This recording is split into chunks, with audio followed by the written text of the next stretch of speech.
So what we're making today, we're starting a bit late, so I'll kind of try and get into it a bit quicker than usual without the normal preamble. So every week on Thursday on our Twitter, we do a little poll for what we're going to try and make this week, and by a large margin, what won out this time was this virtual lava lamp. What is a virtual lava lamp? I think you can guess. It's kind of just going to be like a cool visual toy thing, and it will let us play around with some interesting like graphical rendering techniques and stuff like that. I think we're going to do this in Unity because this is probably going to require some like shader code, and Unity is a good choice for doing something like that. So in case somehow you don't know what a lava lamp is, it's one of these dealies. These are awesome and mesmerizing to look at.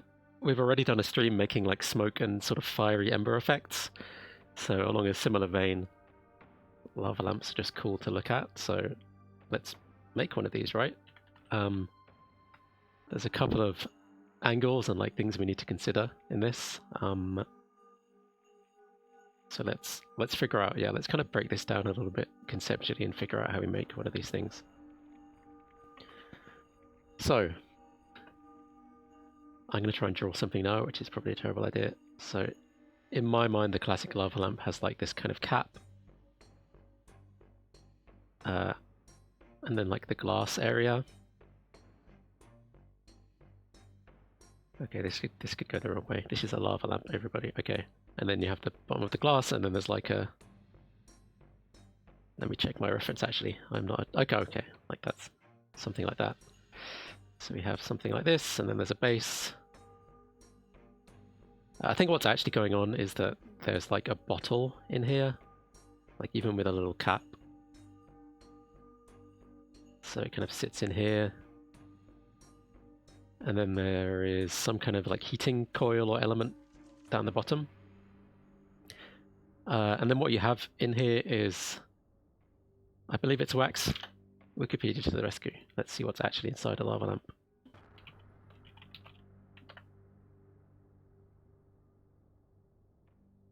Invented in 1963 by Edward Craven Walker.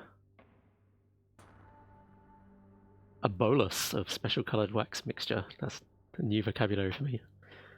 So it's wax inside a glass vessel, the remainder of which contains clear or translucent liquid. Is that water or like alcohol, or I don't know. But basically what happens is you have the blob of wax at the bottom and it gets heated up, and then bits of it get warm enough to kind of separate into balls. Let's kind of draw these. So we have the like wax blob, and then the temperature goes up and up and up, and then eventually heat rises, right? So it's that kind of basic principle where a bit gets hot enough to kind of break off and then make its way up. I guess because its density becomes lower than the fluid it's in. And then now it's far away from this heating coil.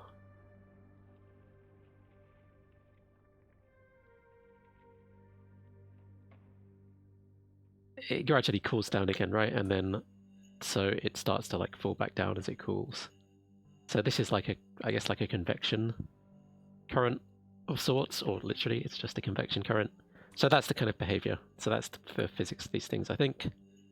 Then we also have the like viscosity and the fact that these blobs of wax can merge together, which is what creates these really cool visuals you typically get with a lava lamp. Like, that's awesome. I don't know if we'll make something quite this cool today, but the basic like blobby effect is something we can also achieve.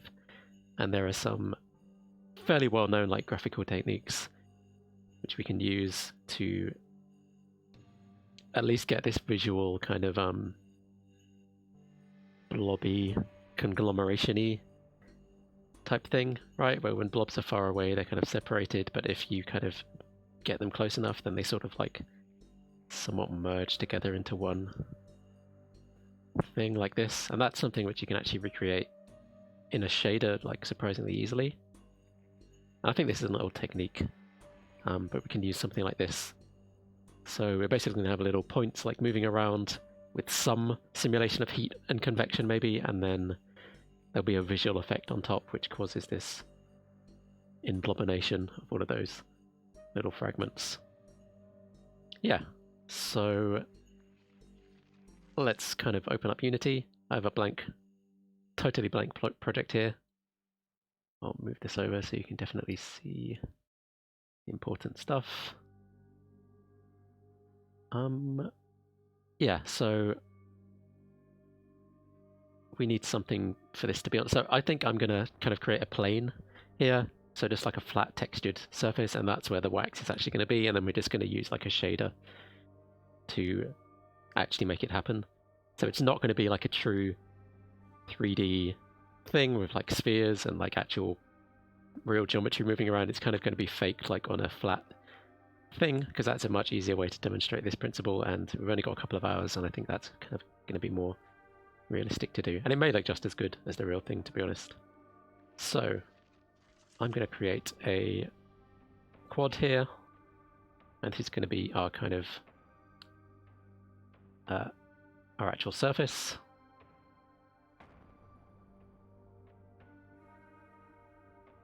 Go on the other side of this. Okay, let's take a look at our actual scene. Okay, it's kind of visible. Okay, it's put it in a weird position. Let's put it right in the middle of the whole scene. It seems to make sense. Okay. Then we can just move our camera a tad closer until we can frame this in a reasonable way. Okay. I mean, for now, for a little while, before we actually construct the structure of the lamp, I'm kind of just gonna do this with balls floating around in this flat surface to begin with. So let's have these, let's create these balls and they're like movement behavior first. I think that kind of makes sense, and then we'll get this emblobination process going. So what I kind of want to do is define this as our, let's create another empty object for the lamp.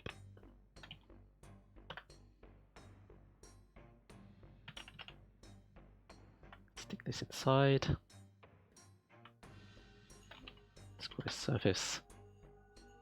I may as well create objects for these balls, or blobs, or what was the term on the wiki page? Boluses. Blobs will do for now. So I'm going to create. Okay, let's create a sphere just so we can like visualize what this looks like, and we will. Ultimately, we're not going to see this directly. It's going to go through some like shadery stuff. But for now, I think this will kind of be okay. Pick something like super unmissable there. I'm going to scale this down a bit. It's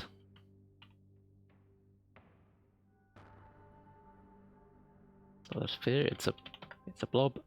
We're not going to give these things. Oh, you know, we could use colliders and have these things attached to each other. For now, I'm not going to do that. I'm not 100% sure how we're going to do the physics of these, but I was kind of thinking of something a bit more ad hoc.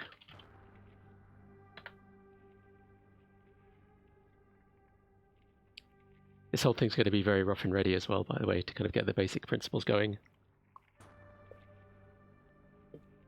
So it's not going to be like a clean and tidy Unity project by any means. I'm at least going to make a folder to put my scripts in, because that annoys me.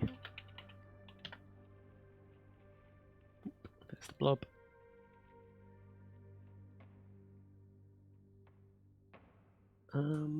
So what does a blob need? Should have opened Visual Studio first.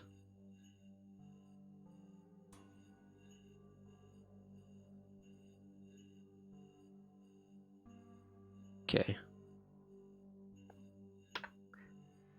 So I feel like these things are going to need at least a velocity.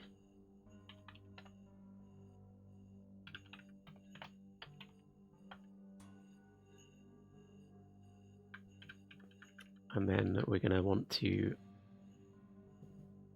kind of apply that velocity.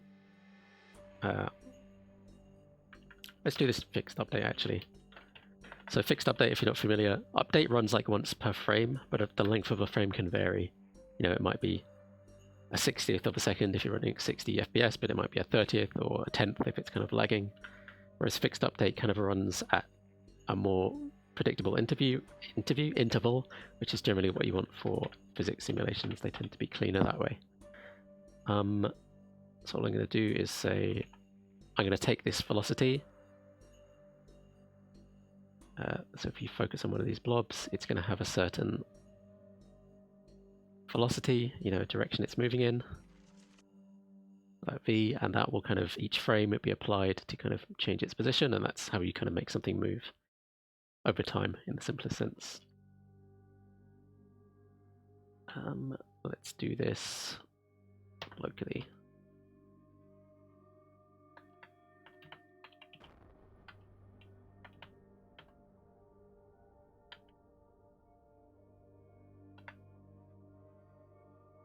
Does that scale in place? Yeah.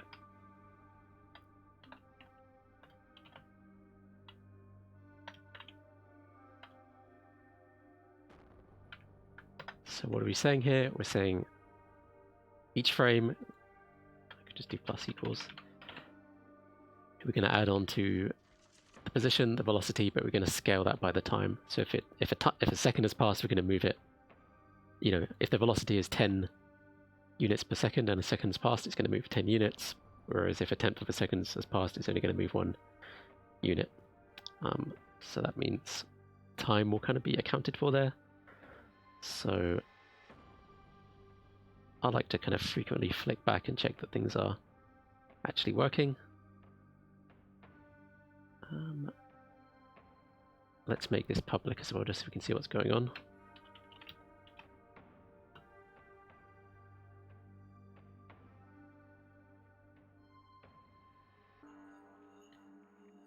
And I'm going to move this. I would like to move this up. How do I do that?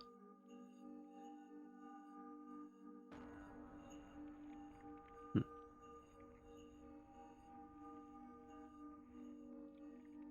want to move it up so it's where you guys can see it without the kind of chat in the way. Because really all this other stuff, we've got like the mesh filter and the renderer and stuff, but none of that's kind of actually relevant to us. Okay, cool, we can see the velocity. So now if I run this dealy, and I give it a y velocity, like 0.1, it's going to start moving up 0.1 per second, back to 0, minus 0.1. Okay, so that seems to be working just fine. So now we need to figure out how that velocity should change, and that's going to be this whole heat thing, right? So kind of need to define where the heat source is.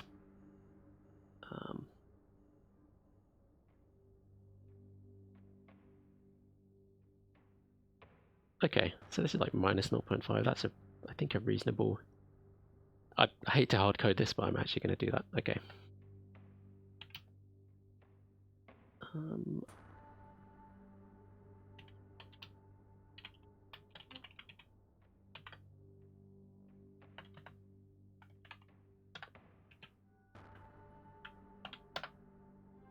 So let's give this like a temperature, I guess.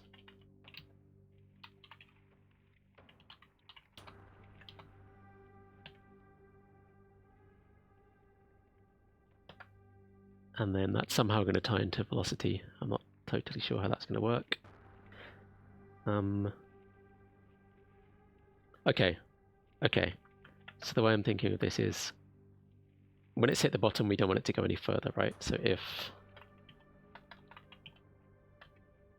position.y is less than heat source y,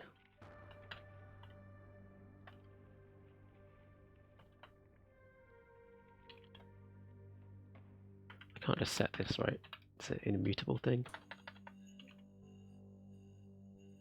Yep. It's been a while since I used Unity.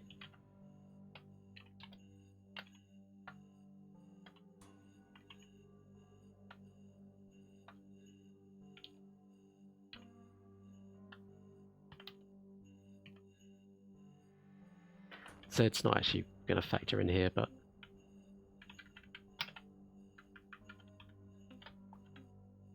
leave it in there for good measure, in case we ever do make this a 3D dealie. Okay, so all this should do is prevent the thing from getting too far down. So let's move it up. Let's give it a -1. Oop, okay, it now stops at the bottom. That's all good. We should probably also kind of limit, stop its y component of the velocity if it hits the bottom as well.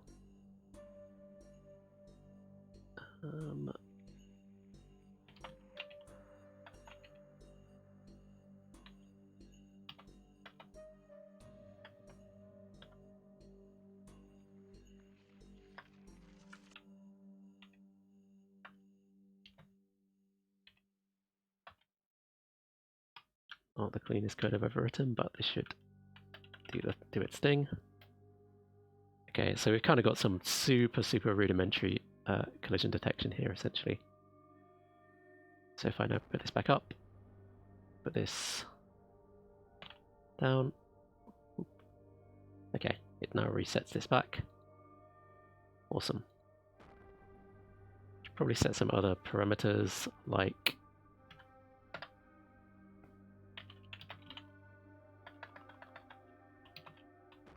forget which things. Too much time working in Java.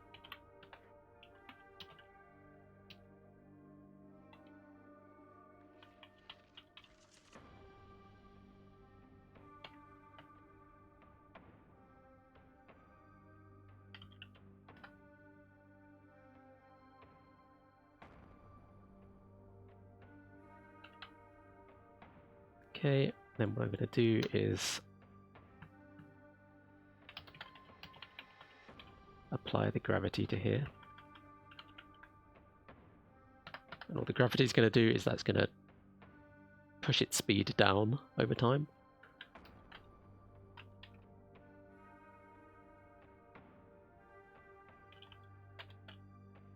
Let's also give it a kind of minimum speed so it can't get pulled down crazy fast. So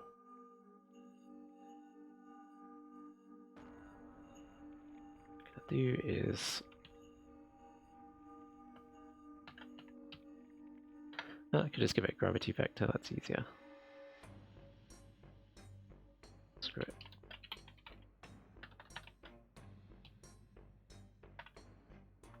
Gravity times delta time. Okay, if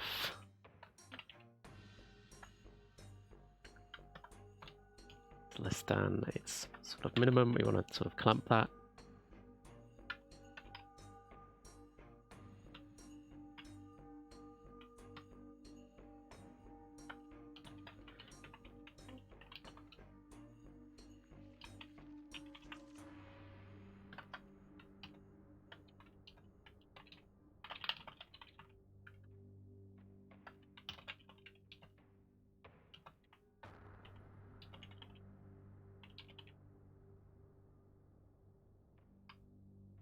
Okay. So now hopefully if we move this thing up, it will start moving downwards by itself. There's gravity. Boom. Nice.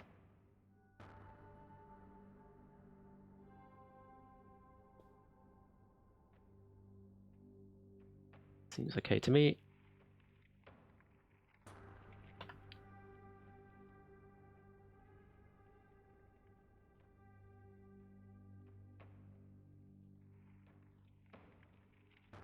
So, okay, so let's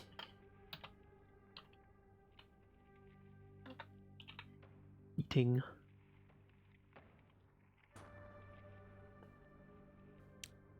Okay, so we know this whole range is like a distance of 1 unit, so we can say that when it's right next to the heat source, it's got a distance of 0, and here it's got a distance of 1.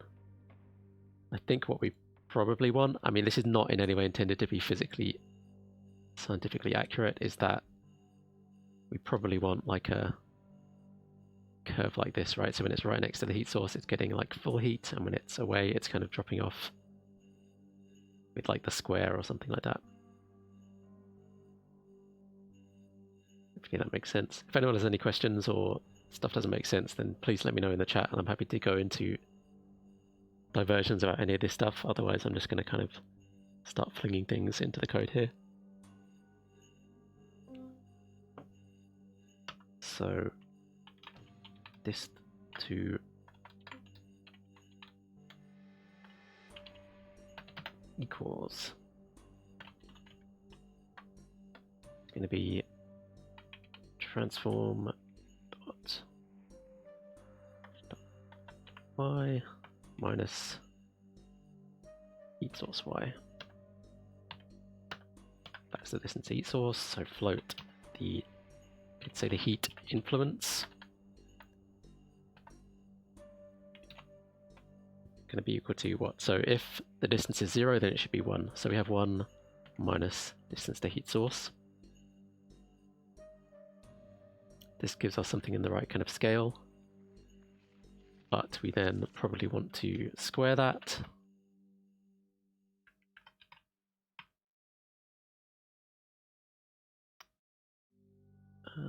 Yeah, so it kind of falls off in like a squared way.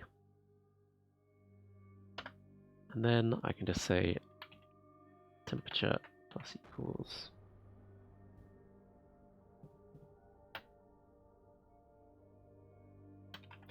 probably want a heat source intensity. You know what, I'm going to figure out a better way to put these kind of constants, but for now I'm going to make them public so I can tweak them all in the inspector easily. So, okay, so when we're at... Okay, so intensity just affects temperature, so...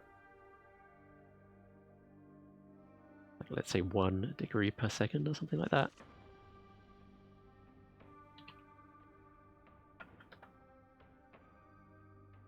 That's heat source intensity. We also want like a passive cooling rate. Right, so if we're near to the heat source, it's going to increase our temperature, but wherever we are, there's going to be another force, like having that temperature dissipate. And when we're... it should be such that when we're close to the heat source, the heating up effect is greater than the cooling effect, but when we're like near the top of the thing, the cooling starts to dominate. So I'm going to say 0.5. So what that will mean is, so if I have this graph of distance to the thing, to the heat source, and then we have, oh, these colors kind of work actually. So when the distance is 0, we're at maximum. And then it's kind of going to go like this. And then the effect of cooling is going to be like a constant thing. So when we're within a certain distance, like the heating, our temperature is going to increase, and then we're going to start, it's going to start giving us velocity upwards. Then when we cross some threshold, and we can kind of tweak this by moving this line up or down, then the cooling effect is going to start to dominate, and we're going to lose that momentum and then start to fall again. Okay.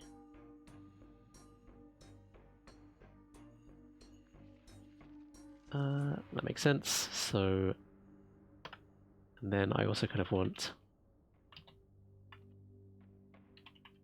temperature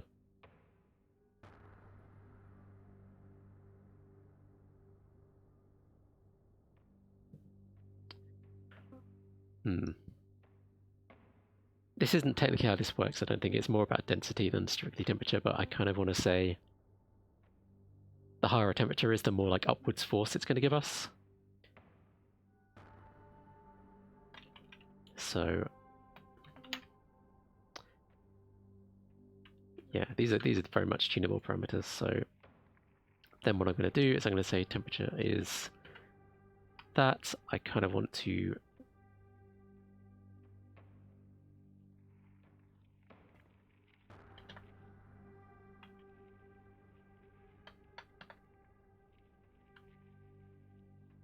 this should also be multiplied by the amount of time. In fact, okay, we can do it this way. So it's going to be, we're going to add the heat influence and minus out the passive cooling, and that's going to be scaled by the amount of time. So what are we doing? We're figuring out how close we are to the heat source. So for at the bottom, this is going to be like 0. For at the top, it's going to be 1. Then we're sort of converting that to how much heat we're getting in, whereby if the distance is 0, this is going to be 1. If the distance is 1, this is going to be 0. And then there's going to be like a curve in between that, which we can tweak. And then we're going to take the temperature, we're going to add in the heating influence, which is based on how far we are from the heat source. We're going to take out this passive cooling rate, which is just always the same. And then because this is happening based on like time steps, we kind of need to scale that based on how much time has passed since the last update. Otherwise, different frame rates will cause this to happen at different speeds. Okay. We should maybe add some other stuff, like the min temperature. Let's say that's 0. And the max, I want to say 100. Nope. And then we can just do kind of clump that between the min temperature and the max temperature. Okay.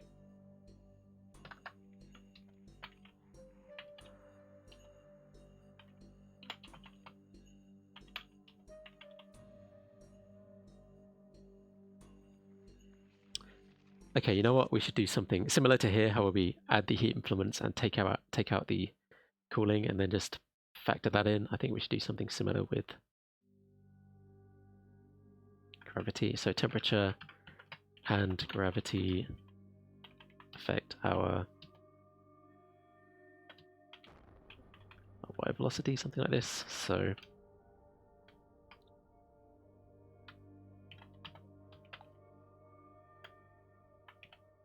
the delta, or the change in our y velocity, is going to be temperature multiplied by that factor we had, temperature force,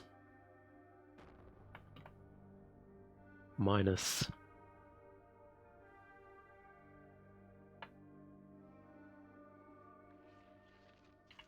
gravity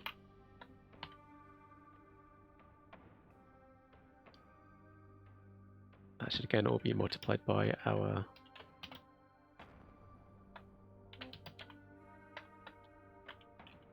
time step,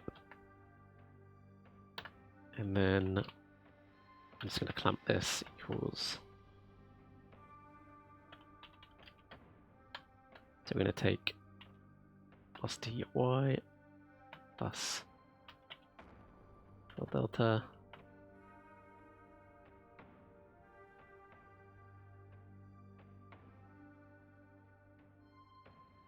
between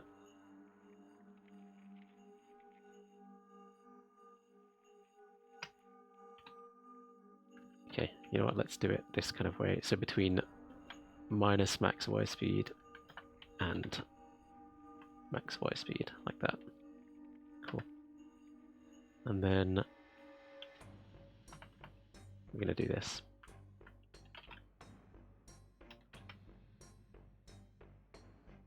It's actually y speed.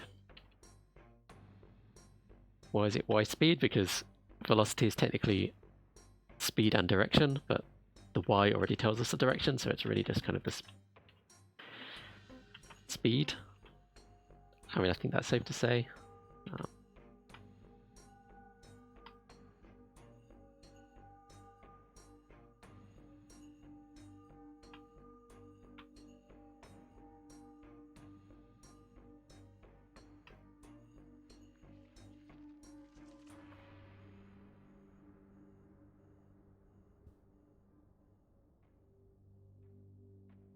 Okay. See where we go with this. You know what, I'm even going to move this above the... Oh, I can't move it above the transform. You know what, let me move the chat, maybe?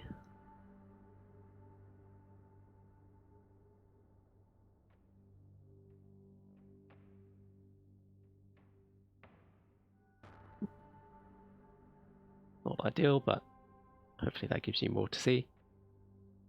Then what we have in our blob. Did I save? Nope.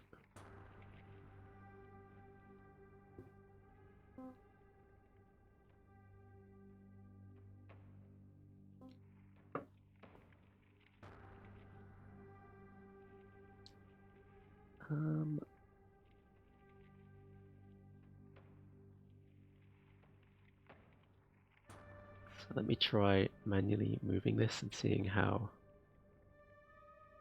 things go.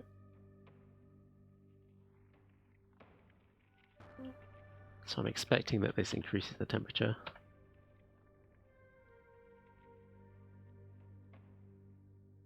Yep, maybe I should reload this just to be... Oh, I'm not even in play mode. There we go. Okay, temperature is increasing, which is pushing it up, up, up, up, up, up. Ah, okay, I need to limit it at the top as well. So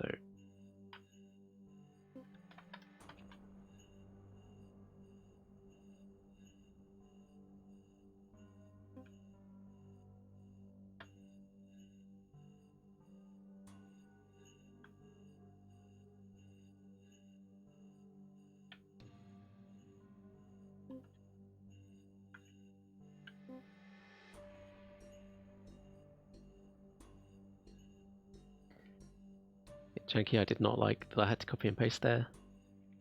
Again, there's got to be a cleaner way to do this, but this will do for me. It seemed like the temperature was increasing super quick, so I think the force from the temperature may be too high.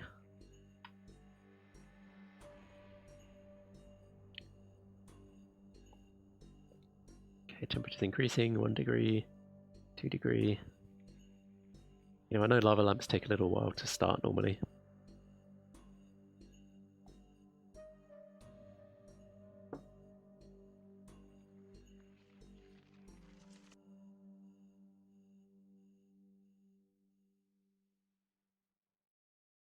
And it's going up.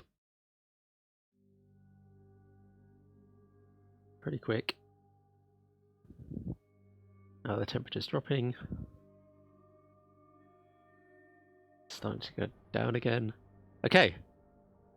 This is super basic, but I feel like we have the real rudiments of this, like it's the basic like physical system here, right? Like these parameters are now within a tweakable range for us, but this is the basic behavior of a waxy blob, I believe.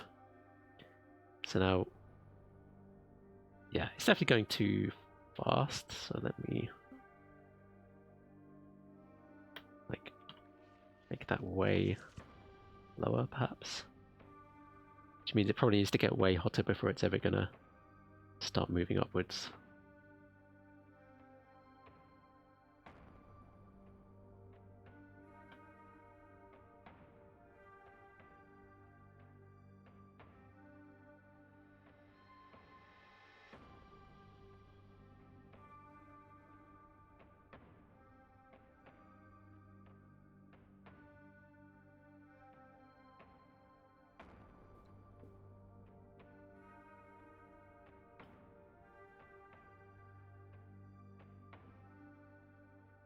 Come on.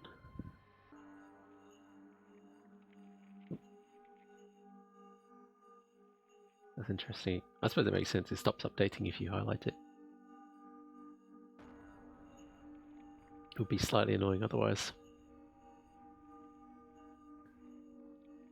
Come on, Bool or Globule or whatever Wikipedia says you're called.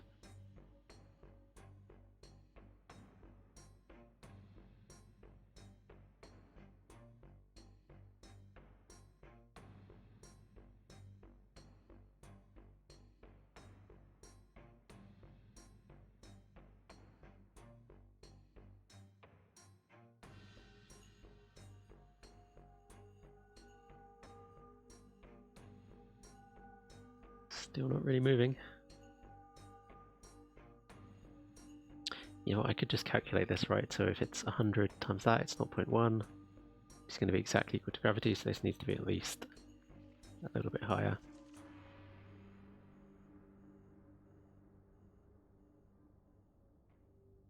So I think that's kind of part is because the temperature got really high. So let me forcefully reduce it, and then we'll see if this goes up at a more reasonable, leisurely rate.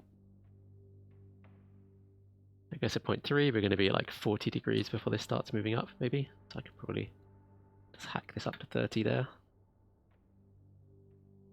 So we don't have to wait quite so long.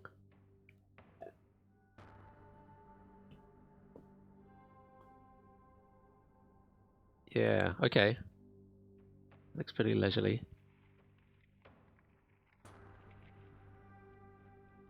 You know, I think the maximum speed may just be too high as well. Should maybe like 0.1. Feels more physically accurate. Because it's very leisurely, right? It's a really viscous fluid they're in, I think, so definitely get that effect.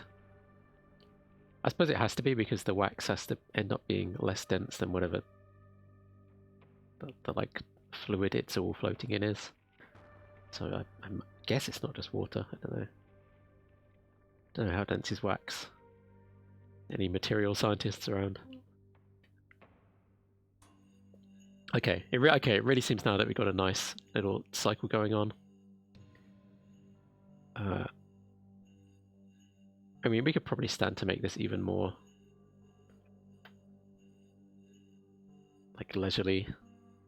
I'm actually just going to screenshot that so I can copy these parameters. Is there a way to keep these? Copy component. Play. Paste component values. Aha! There we go. I mean, we'll give it its normal temperature. Put it down here. I think it would make sense as well if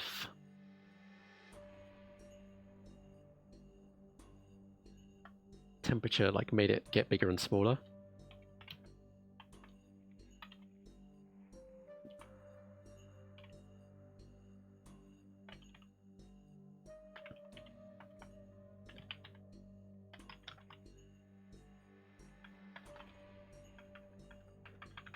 Maybe not like hugely, right? Something like that. She never gets that hot. Let's try this.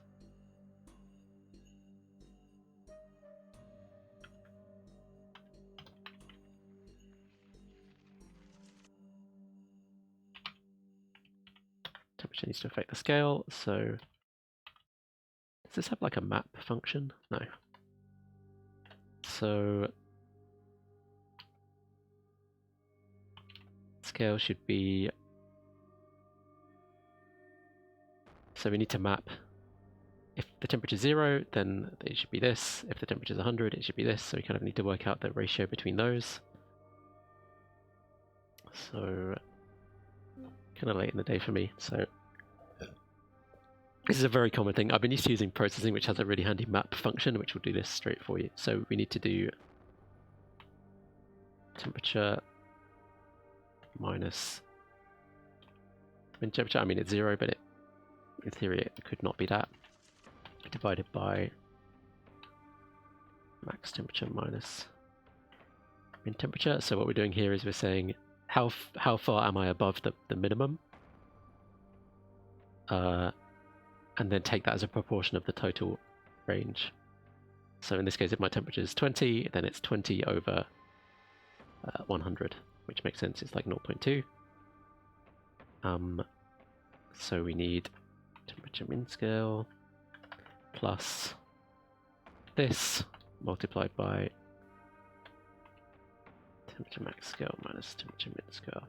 I mean, if we just assumed it always starts at 0, this would actually be kind of simpler. So let's just do that.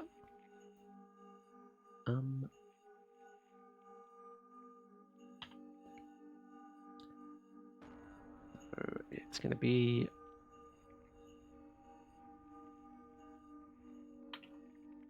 over max temperature. So I know divide has precedence over plus, so I don't need brackets, but I feel like just always put brackets, like why not? Having said that, I'm not going to put them here for some reason, because it... I don't know. To me that looks like an intuitive way to write this down. Okay. if that's right, we should see this things start to get bigger, and then gradually... Oh, we're not actually doing anything with the scale. So... let's say transform local scale. It's going to be equal to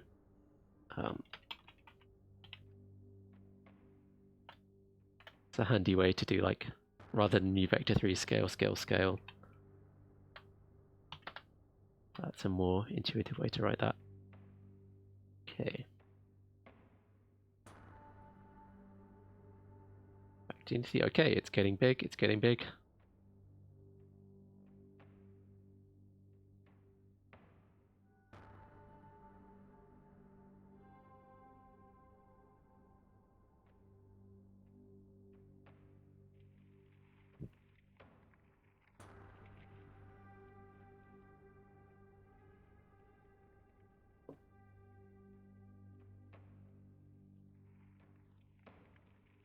When it gets a little above 30, it's going to start moving up, I believe. Here we go. Our little blobule is doing its thing.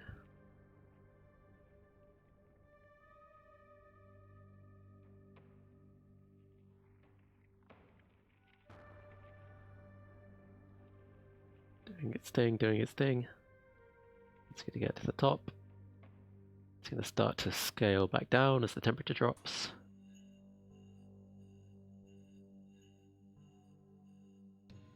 Yeah, this is cool.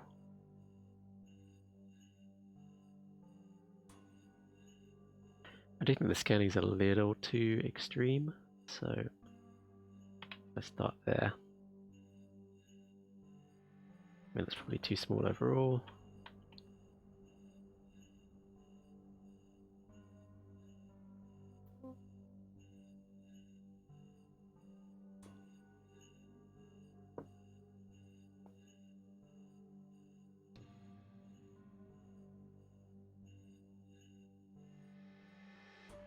Okay, my little floppy boy is getting bigger, floating upwards.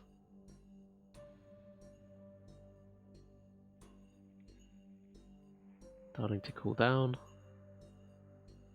Getting smaller again. I kind of just, whoa. Just playing around here now.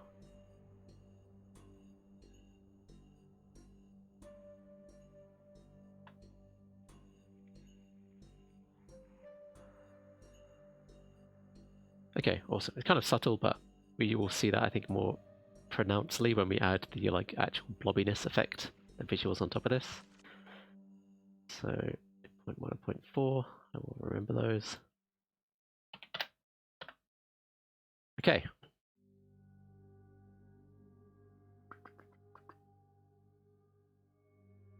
I suppose it's never going to get back down to 0 again, is it? It's going to start small at the very beginning, but then that'll be it. Okay. Let's create several more little blobbers.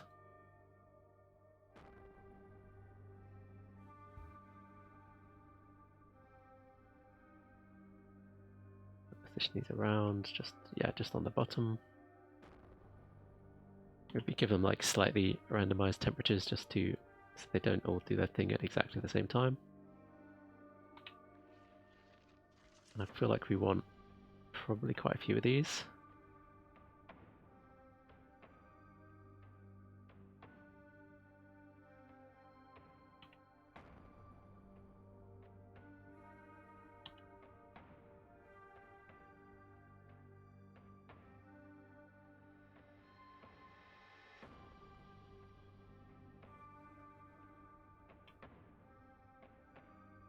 Yeah, that'll do. We'll figure out as well a way to have them not move straight up and down, and I'm thinking to just have them like very slightly repel each other. That'll probably be enough to make something happen there.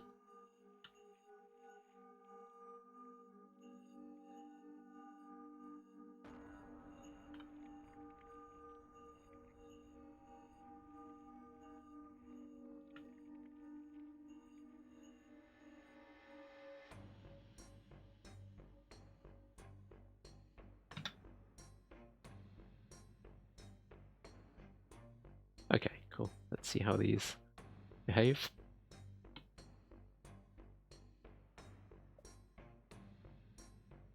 See, since I gave them slightly different initial temperatures, their sizes are actually changing. So this is our bolus of waxy material at the bottom. It's slowly heating up.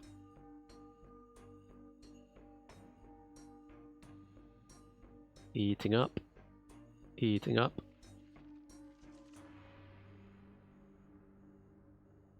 Come on.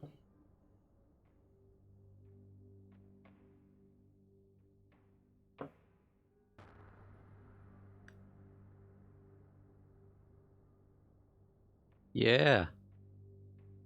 Some pieces breaking off. This is kind of a lava lamp already. If they weren't perfect like hard spheres, which is the next thing we're going to tackle, I think we'd have something pretty cool here. Okay, nice. Nice.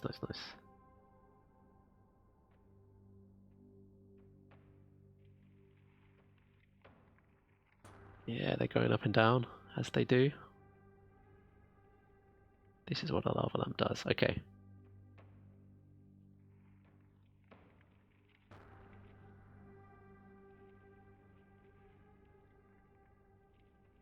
I might just drop that passive cooling down. I don't like that I'm having to change this for each of them, even though it's sort of like a global thing. I know stuff stays at the top of a lamp for a while as well. Okay, so now we have these blobs, but they are not very interesting visually, so what we now need to do is,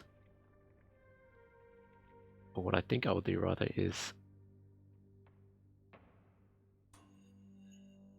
take a couple of these out for us to experiment with, and I'm going to disable the rest for now, because when we're working on visuals, it will be easier if there are some, whoa, it would be easier if there are some well-defined things that we're working with. Come on, there we go. Okay, so for this we need a new shader. And we're going to use a technique called Metaballs, if you're familiar with that, or it kind of relates to a concept of like a signed distance field, which I'll draw a diagram of and explain. I think okay, I think I need, so in a previous project we made another shader, and I just want to borrow the very, very skeleton of that.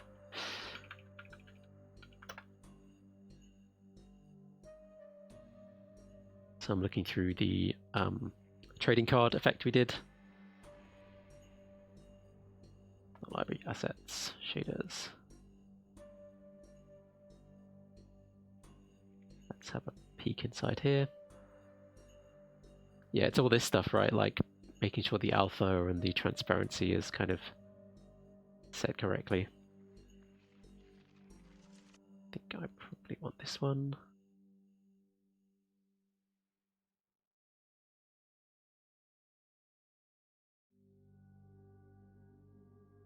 Yeah, cool. Okay. So I'm just going to borrow some of that code there for the very skeleton of our shader. So let's create a folder.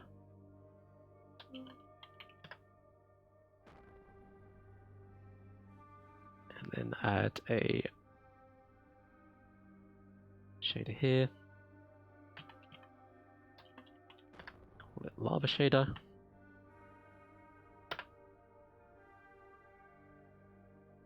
And then I will replace what we had before.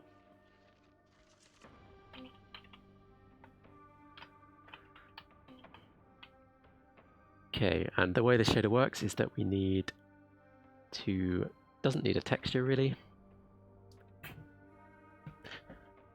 Okay, I'm going to clear out all the stuff from the previous stream which doesn't really apply to us here, which is going to be almost all of this.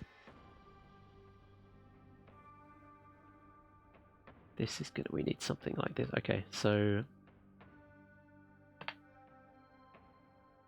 be nice to have that syntax for a vector. Yeah.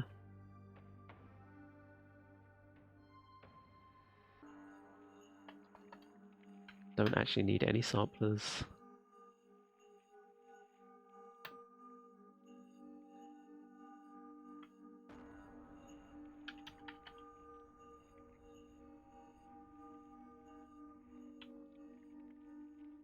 Yeah, we could do with a color.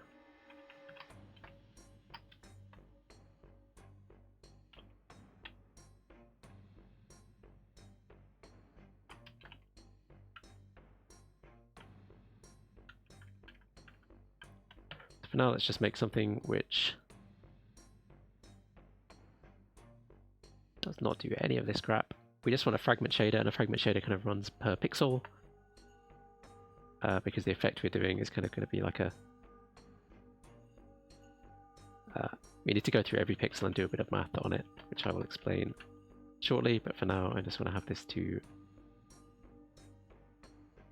return... what do we call that thing? Color.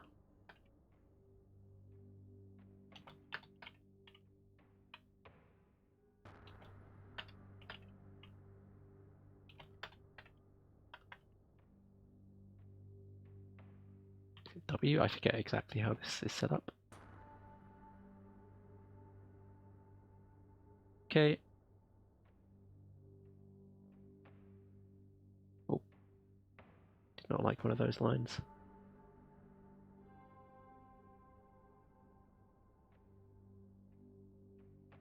Don't need that.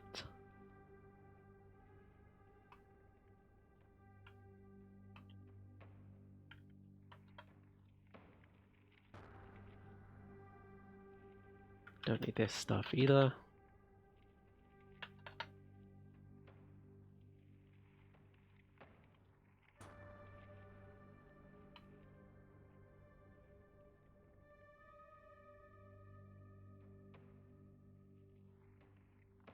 Okay, let's apply. Definitely don't need any collidery physicsy stuff. Let's apply our... oh, we need to create a material.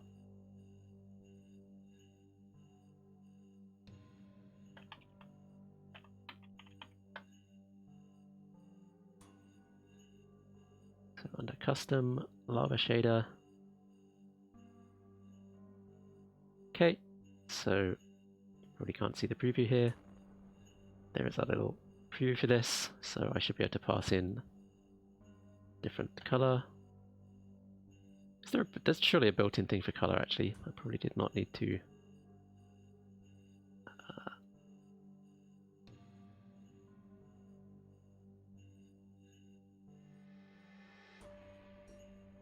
Yeah, what is the syntax for that?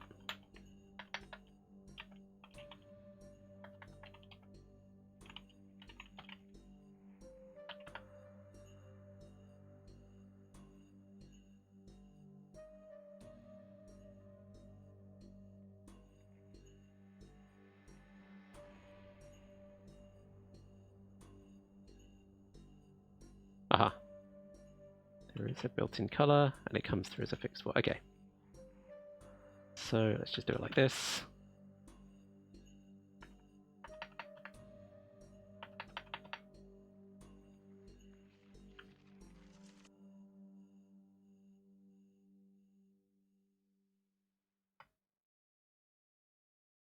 That should be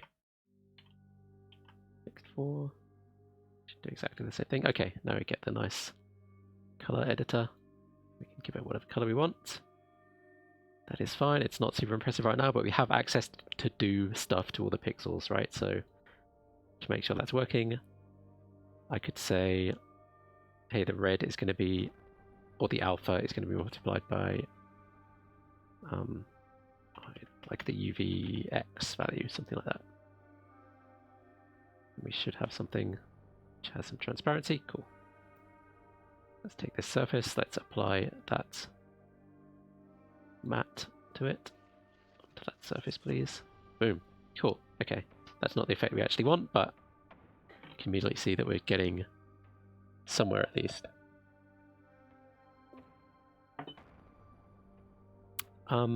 Okay, so Okay, let's talk about how Metaballs and in blobification works. So the basic principle behind this is that you've got like some space, right, in which this whole shader is operating, like some area. And then you've got some...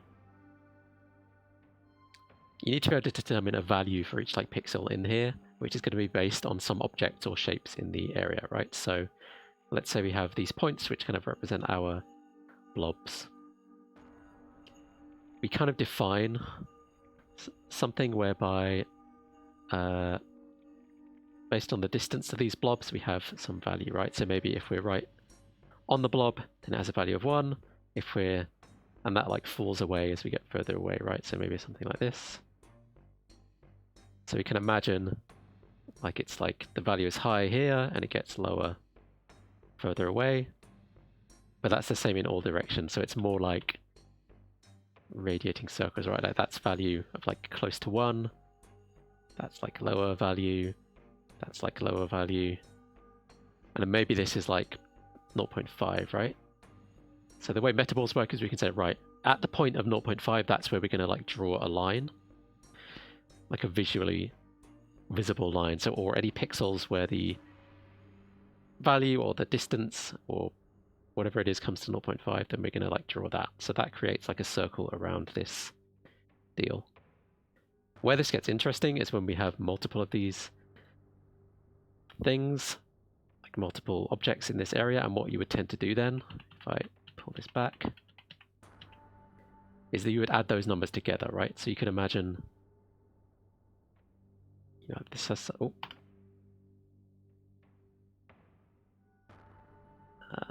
We kind of get this effect whereby get this kind of circle around here. And then as we get to these points here, we're starting to get a bit of influence from this one, right? So if this point, if we just considered this like source, then maybe this point here would be at a distance of 0.5. But if we're adding in the distance from this as well, then the 0.5 actually is kind of drawn a little bit closer to it, right? So you kind of get like this kind of thing. By adding the influence of both of these things together, points kind of get distorted or pulled kind of in accordance to both of these things. And at a certain point, these shapes end up even kind of joining up. Where maybe this line is the line where the sum of the distances to these 2 points is like 0.6 or something. And by picking a value, this is how we can create this like blobby shapes and effects. Maybe that's kind of confusing, so let's give us a specific example in the code. I'm just going to kind of hard code this stuff in here. So let's say x1, x, or it's going to be u and v. 2.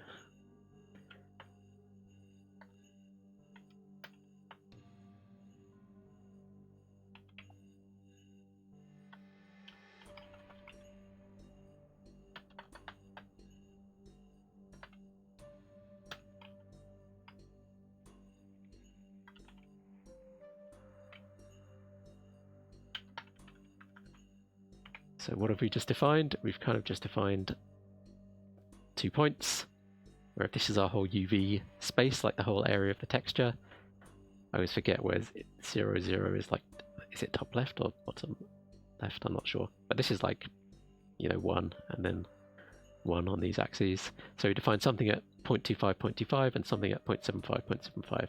So basically it's hard-coded in the location of 2 blobs, if you like. And now we can calculate the distance to the first one, right? Which is going to be the square root of I dot uvu minus u1. So this is Pythagoras, x, you know, square root of x squared plus y squared.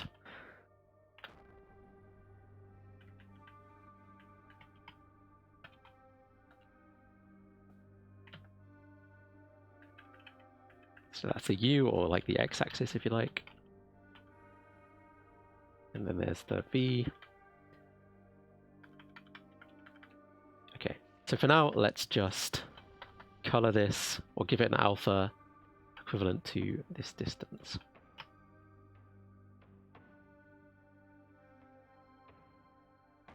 Something probably went wrong. U. Okay, it likes these to be called X and Y, probably.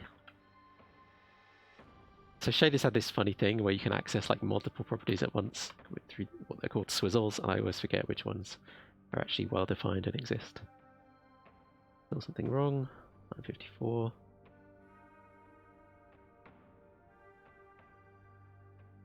Oh, missing a bracket there.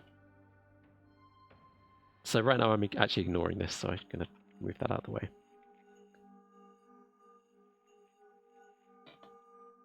This is not super clear. Let me display it in a different way.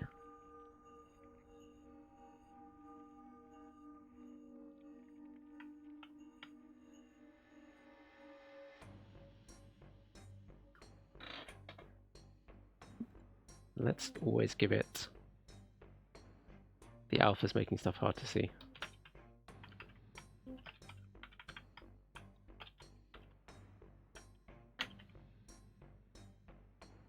Okay, here we go.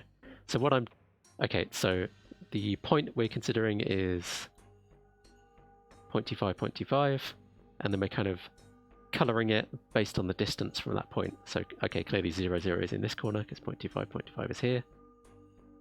And this is 1, 1 up here. So we can kind of see the further away we are, the brighter this kind of thing appears.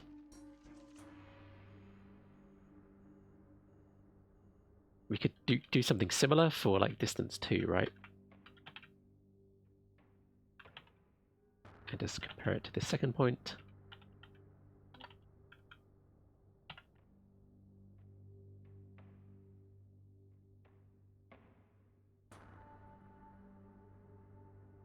And then we could show that. It's going to be a very similar thing, but we're just going to be kind of centered around the top right as opposed to the bottom left. Okay. But where it gets really cool is if we add these things together.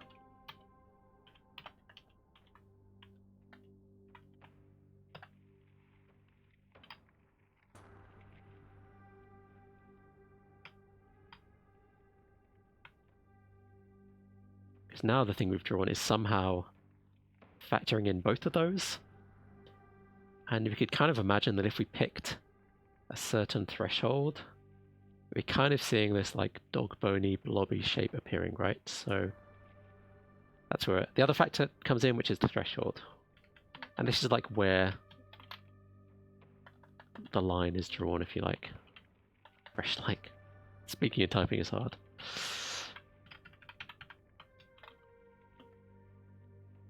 It'd be good if this was tweakable, so we've made that tweakable. Float threshold.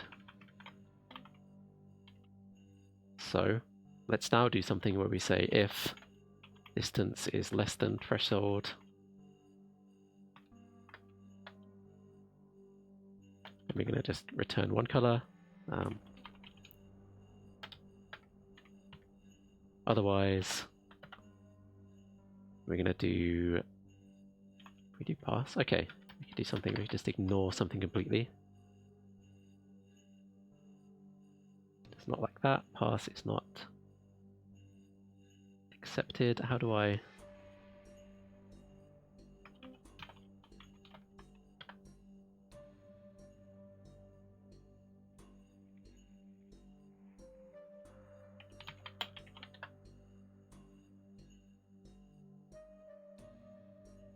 there a way to bail out? Okay, we could just return transparent, I suppose.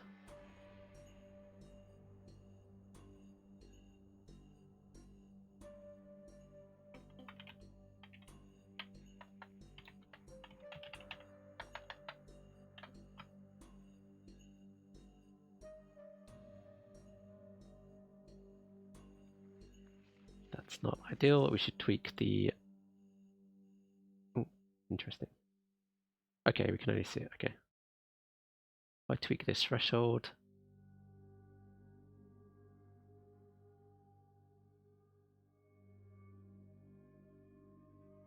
you're kind of seeing this combination of these two shapes. This is not exactly what I wanted. I think that's because we're adding the distances when it should kind of actually be like 1 minus the distance or something like that.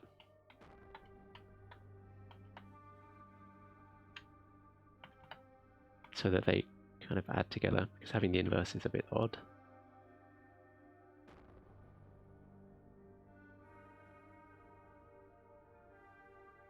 These blobs aren't helping because they're not really there. Okay. I wonder, should we even be square rooting this? Maybe it's better if it's kind of non-square rooted. Oh, interesting. Okay. I may have missed something here. We will see if I...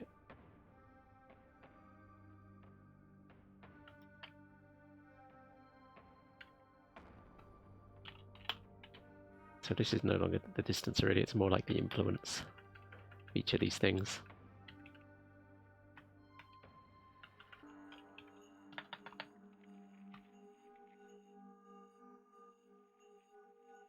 Change the threshold. Okay.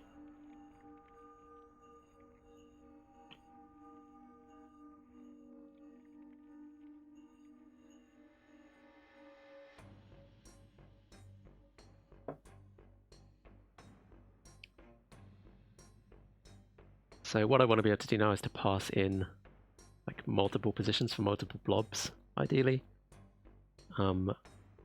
That probably means I need to encode them into a texture or do something funky like that. See if there's a kind of more standard way to do that.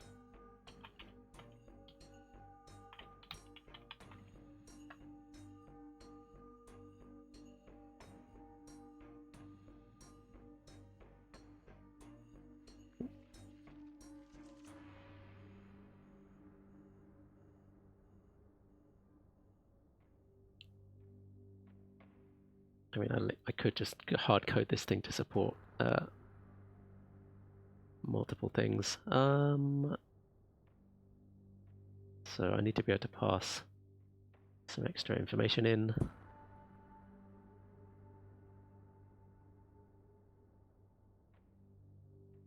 I've done this before by encoding it in a texture, but it's kind of hacky.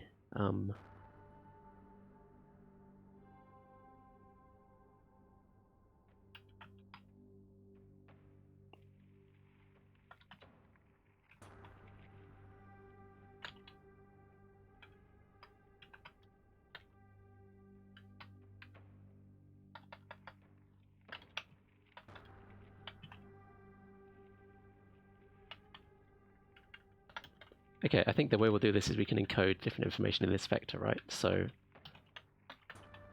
we can pack in, for example, the x and y, and also the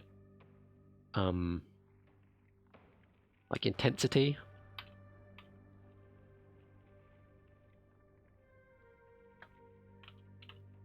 Something like that. Because we're going to have a fixed number of things to pass in, but some of them may be 0, right, if we don't have enough balls.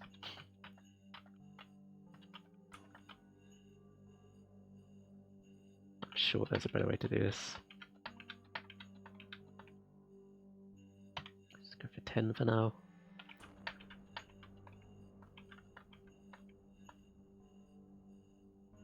Then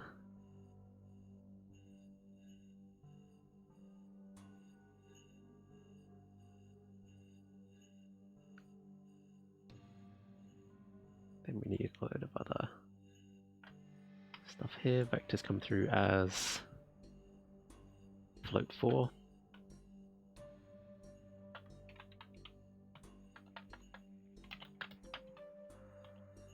Should really have started at 0. Call myself a programmer.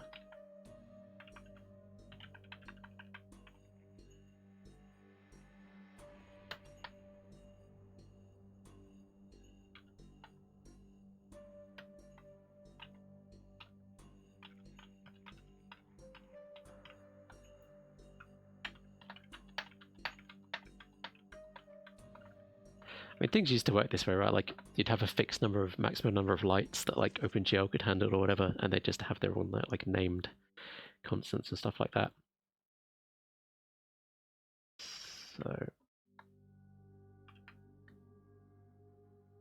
what I'm going to do is 0. Let's make a little function here. Calc ball.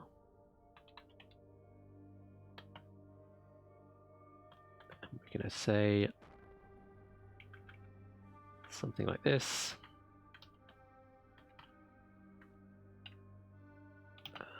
We also need the UV.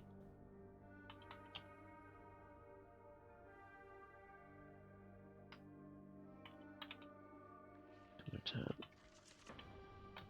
So this is the intensity, if you remember.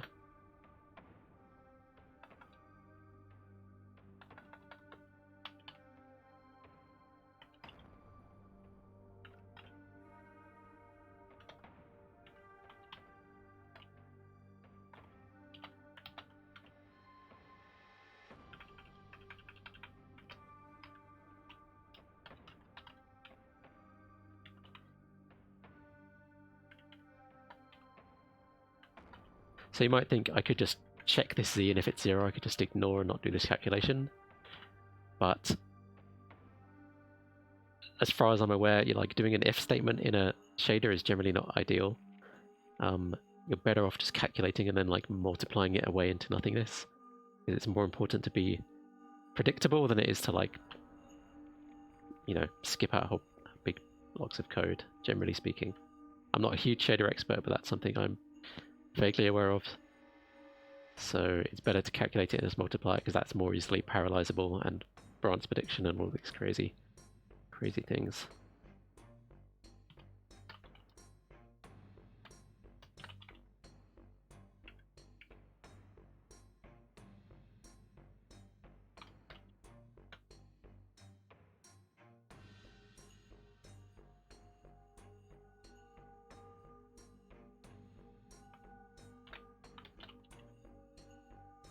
Okay, there's our calculation. And what I'm going to do is something just like this. I'm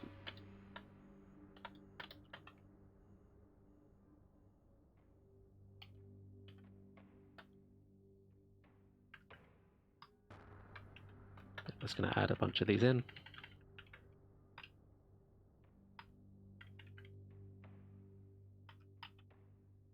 One, 2, 3, 4, 5, 6, 7, 8, 9, 10. That'll do. 0, 1, 2, 3.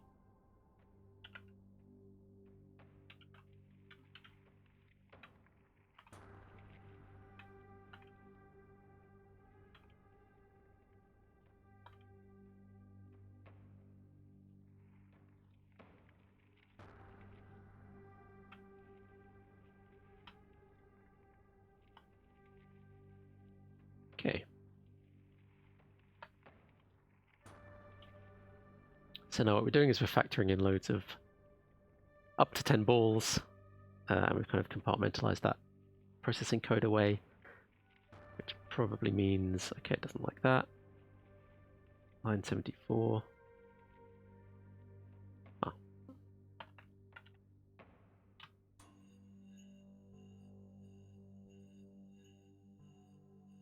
Ball 01. There is no ball 01. Where are we?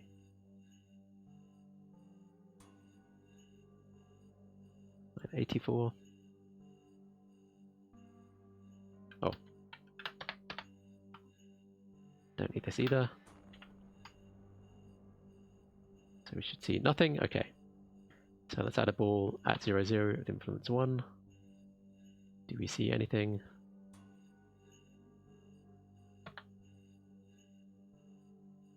We do not. Okay.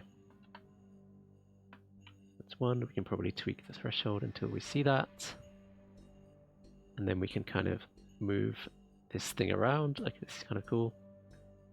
Okay. drop down its size effectively. Okay, so now we can add another ball here, and we can move it across.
Okay, I think the problem is that I'm using just like a less than. This thing, right? So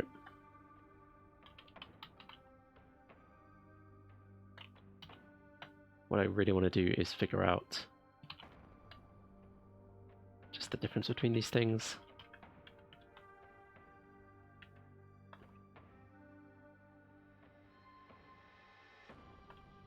And then it's going to be something more like, is that another parameter?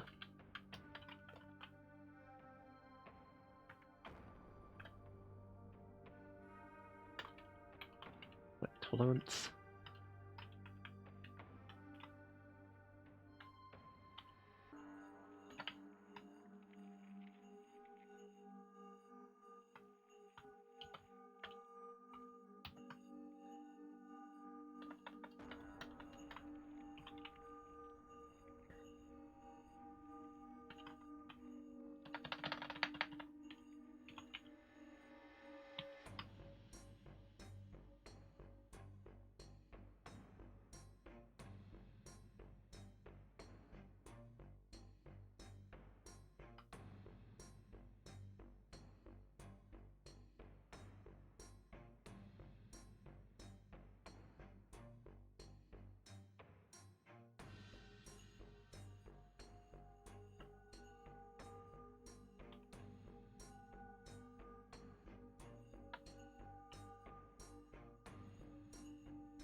It's kind of tricky since these numbers are so small.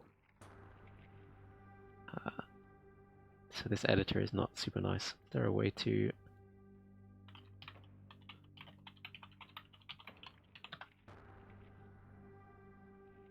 set a range here? Oh, we can.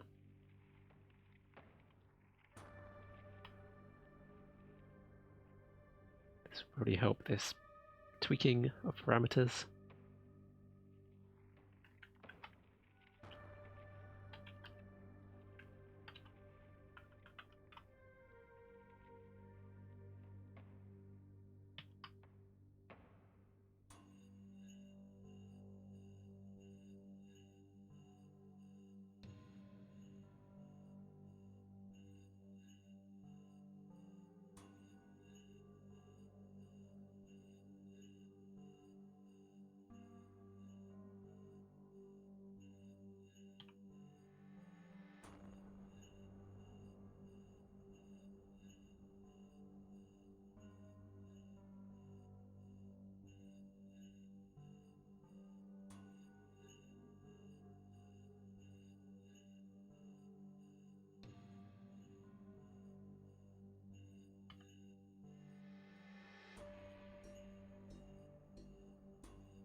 So we're kind of getting this interface, but it's not behaving like I'm expecting, so I'm probably doing something a bit wrong with sort of adding up the influence of these things. Ooh, Unity editor just crapped out.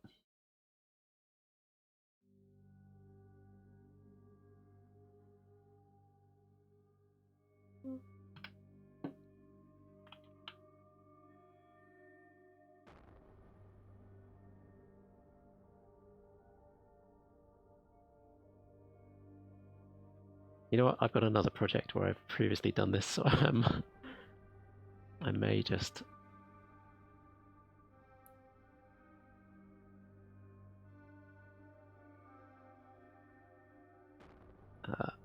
check that, peek into that code quickly just to save me a little bit of time.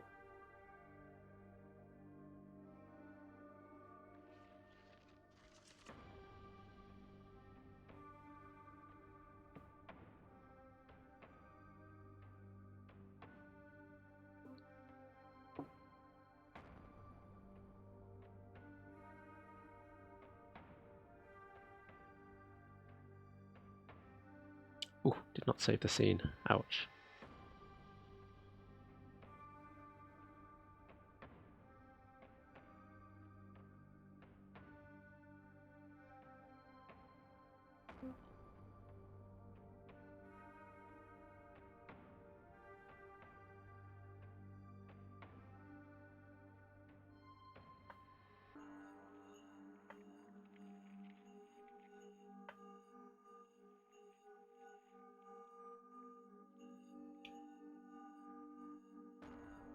Okay, let's recreate this whole deal quickly. Create an empty thing in the middle. We'll add a quad up inside here. Let's move the camera in.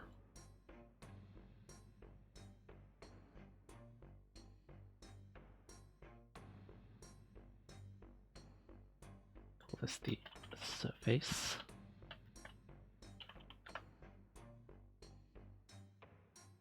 Get rid of its collider. Give it a lava material, which also did not save apparently.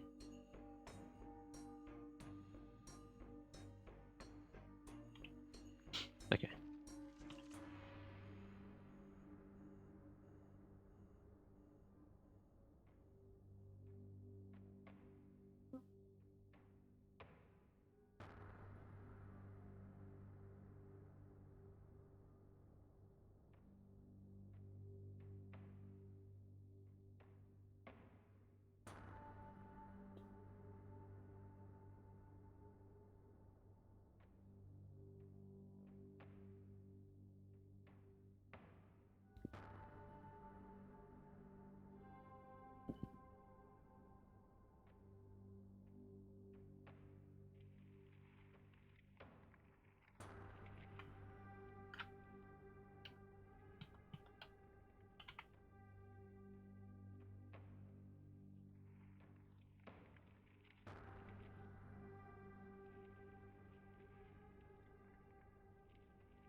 Yeah, the way it's behaving is weird to me still.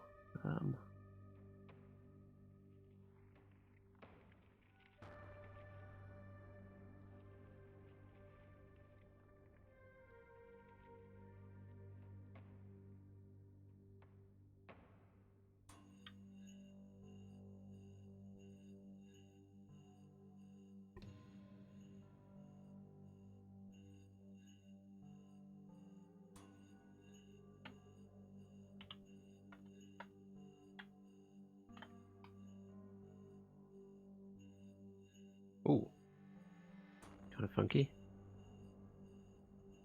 Going on here.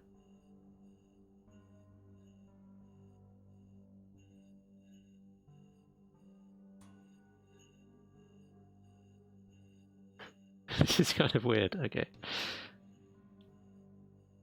Okay, so this is not exactly it, but we're getting more of like a joining up interface, which is kind of what I actually was expecting to see.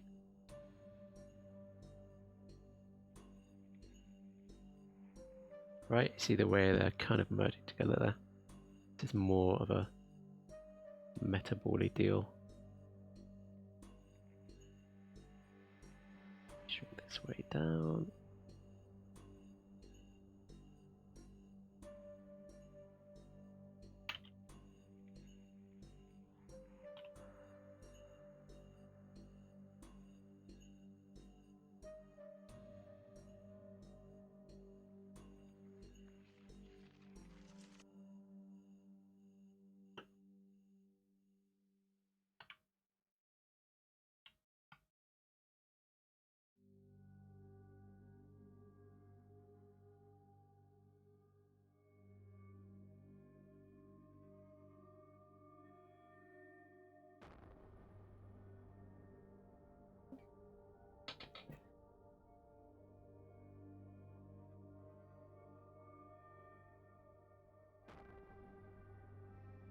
This threshold obviously needs to be way smaller as well.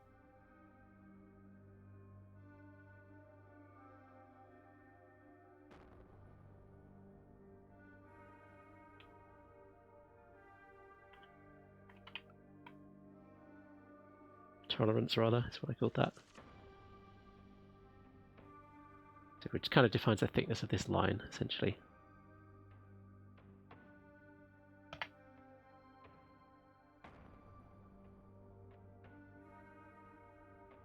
Okay, so we're seeing two balls here, which is what I sort of expected.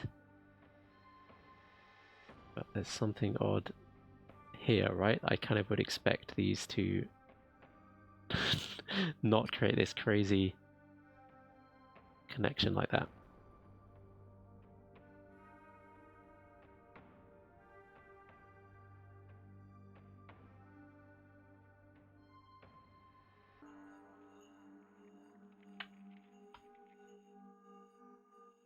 Get rid of the square factor.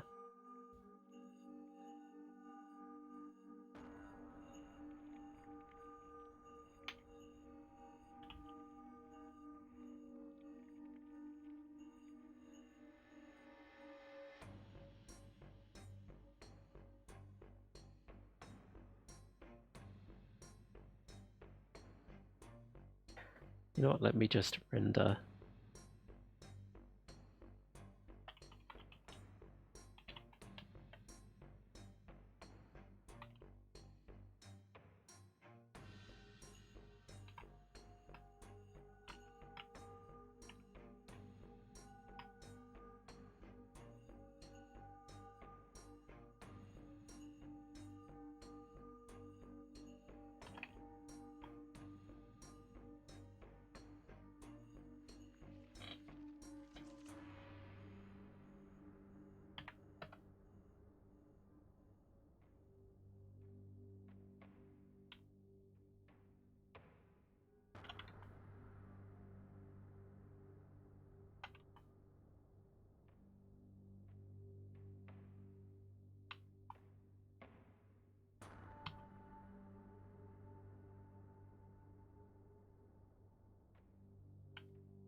interesting what's happening here. Weird kind of interface happening. Right, like I wouldn't expect it to get darker here, right? Like why is that happening?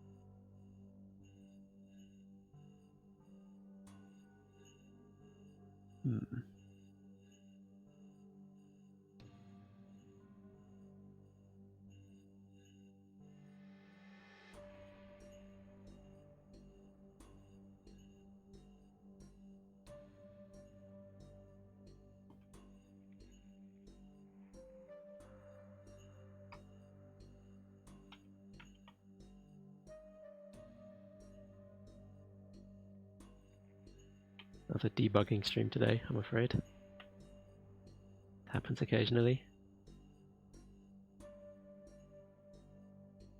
Okay, so that should have no effect, which is seems to be the case.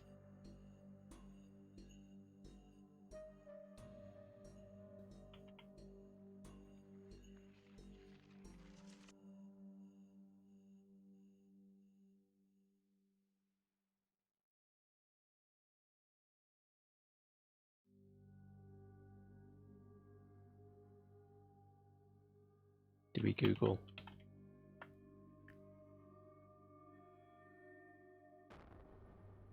Yeah, this is kind of what I'm expecting to seeing. 2 positive metaballs. Yeah, it's this effect. We're getting like this sort of thing, but this should happen also. So it's the sum of all these functions. Yep.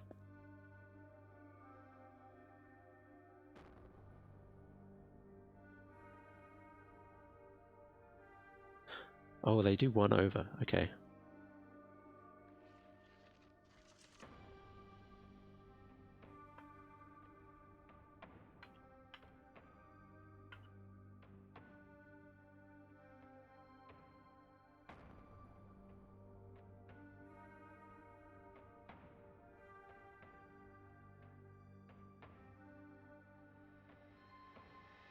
Okay, that's more like what I would expect.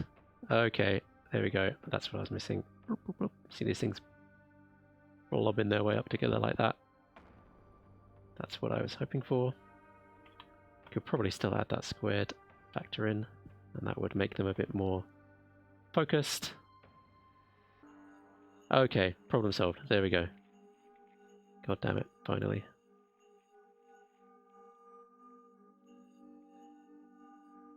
That makes sense, yeah, because that can never be negative. Okay, that makes perfect sense now. Now we can actually get to tweaking these things as we might expect. There's our blobby outline, there's our threshold. Now we can give that a larger range reasonably.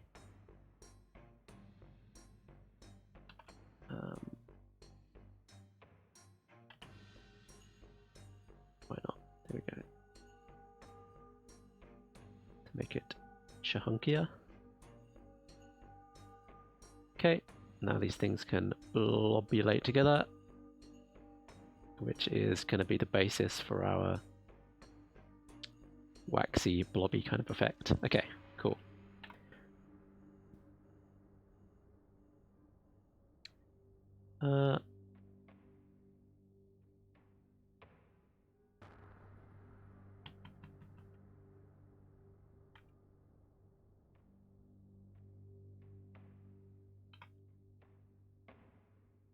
Even change this to the more solid color, right?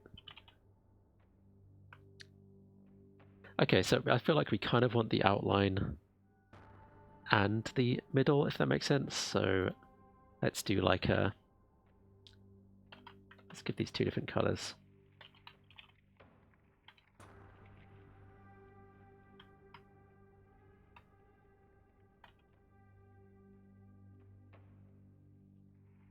Let's call this outline tolerance specifically. Okay.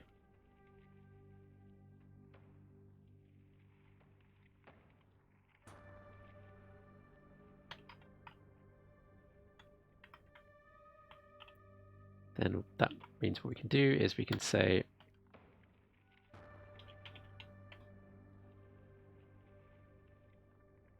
the result is going to be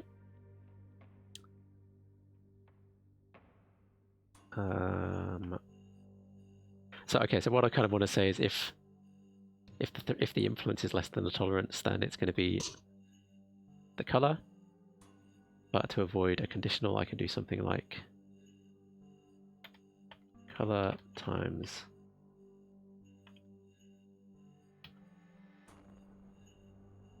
for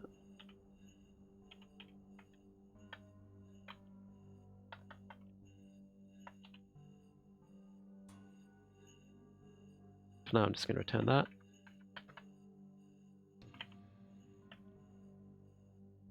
Should give us like a filled thing almost. Right. Okay.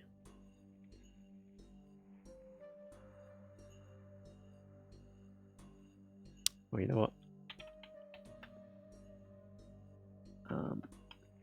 So we have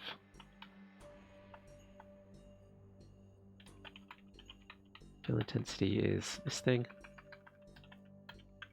So this is kind of like doing an if, right? Except we use 0 to say if it's less than 0, then we just clamp it to 0, which kind of does the same thing for us as an if in a way.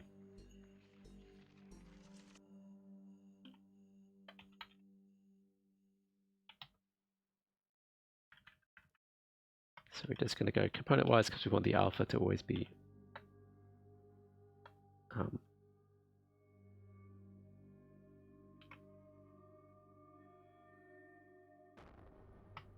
like that.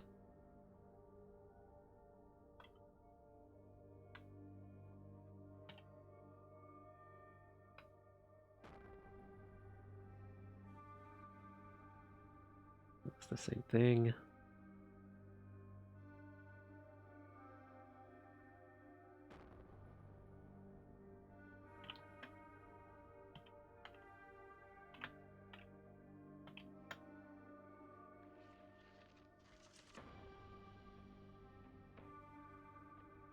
To the threshold, and then we have our lobulated shapes there. Cool. And the threshold kind of determines how chunky they are. Then let's give the outline color, let's call that black.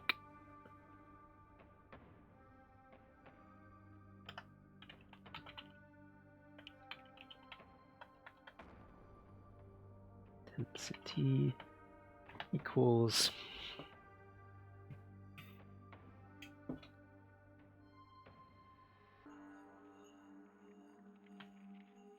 or rather the outline intensity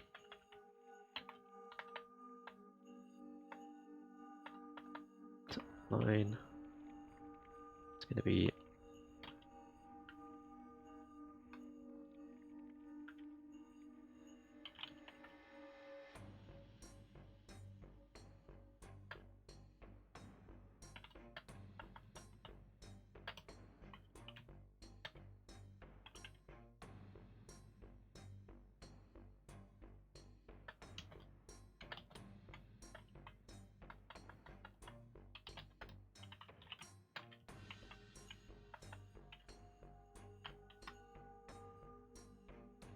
right, I think this should give us some. Nope. Ah, okay.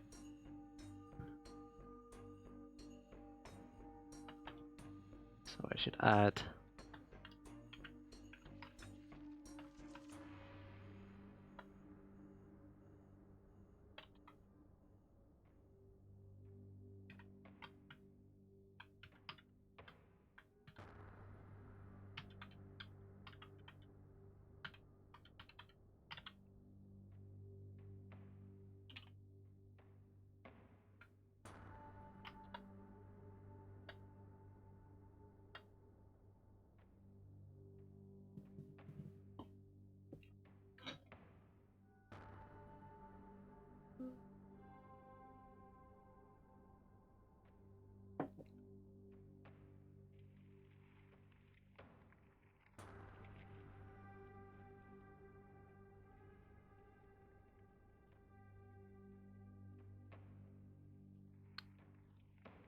probably shouldn't be added, that doesn't make sense.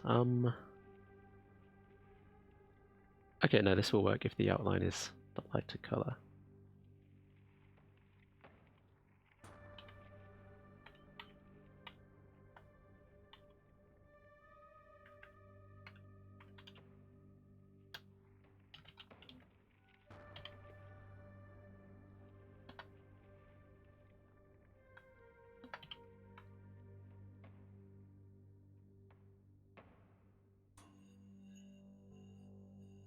Now it's going to switch this to be a white outline and a like a reddy color.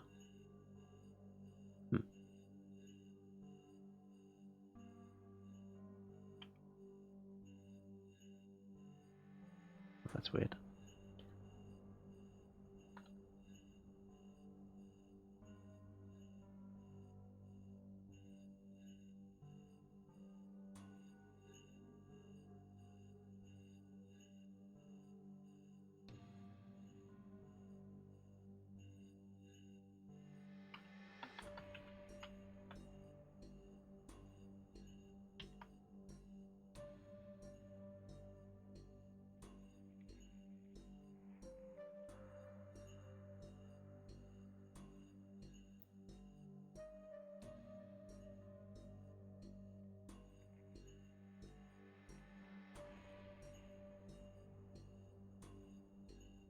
Okay, I've got another way to do this.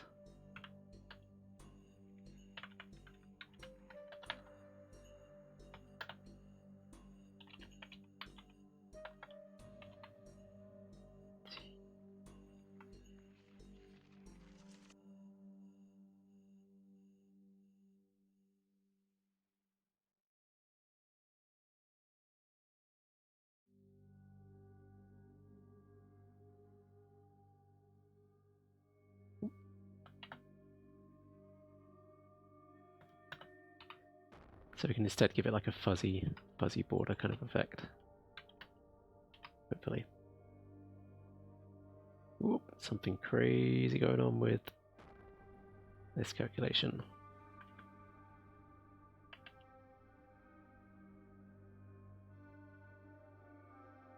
Okay.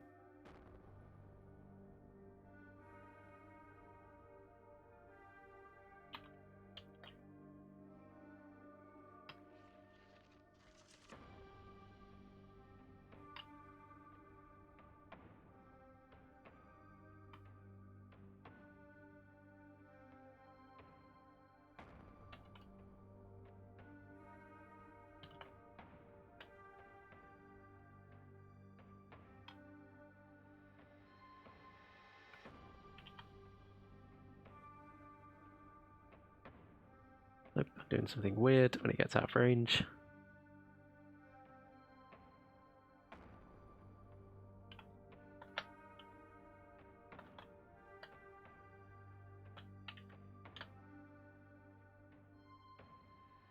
Okay, you have a little bit of a softer edge now. So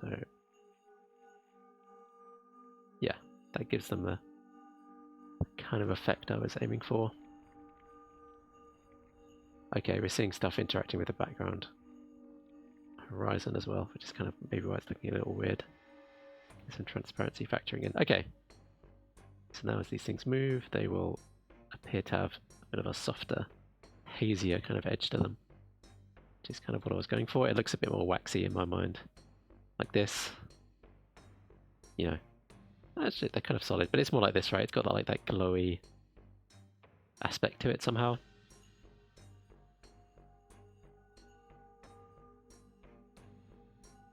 Cool. Although it shouldn't probably never be greater than 1. Just gives it a straight up like kind of fuzziness. Maybe that's better.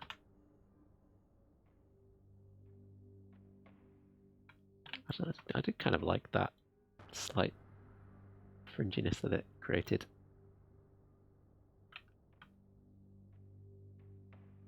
Cool. Let's go with this. So we have our waxy baubles. Now what we need to do is fill these in based on the positions of our actual balls, right? So let's create our bowls. And then let's create some objects to go in here. Don't need a collider. Don't even need to be rendered really, like it's kind of just for debugging purposes that we would even render this. In any case, let's attach also our ball. What do we call it? Blob. Our blob script. So I think we lost our parameters, unfortunately, so we will need to tweak these again.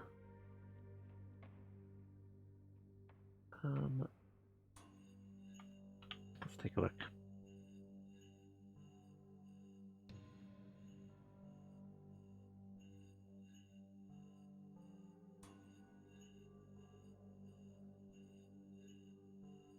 Yep, I remember this needed to be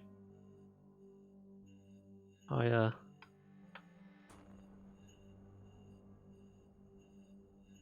Max speed also to be pretty low.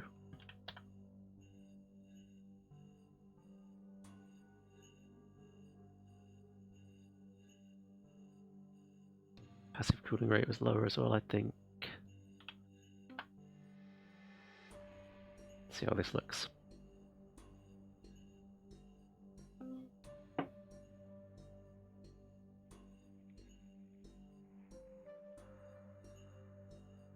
Okay, it's floating up.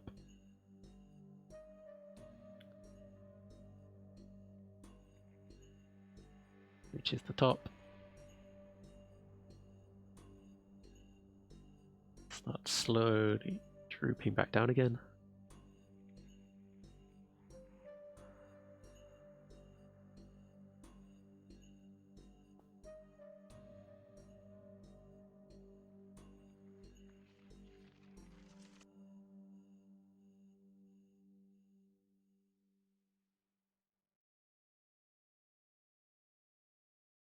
Goes up again.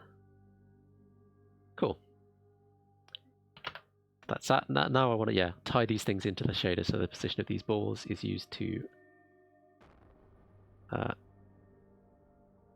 set these parameters on the shader, which means that they will kind of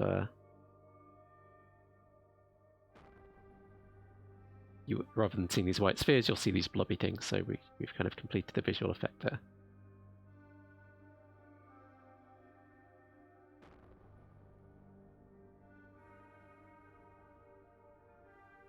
Okay. Dupe all of these blobbies. And start giving them some different initial temperatures so they don't do the exact same thing.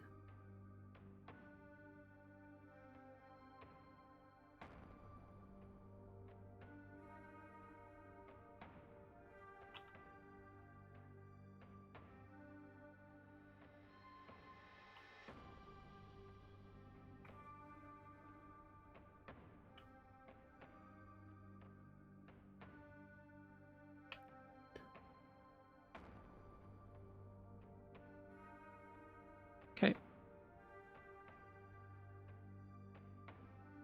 Now what we kind of need to do is add another script here. So let's create a new one.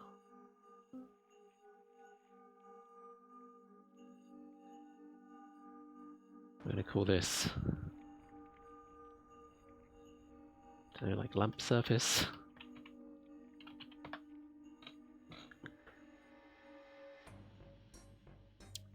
This is going to need basically the set of balls or blobs.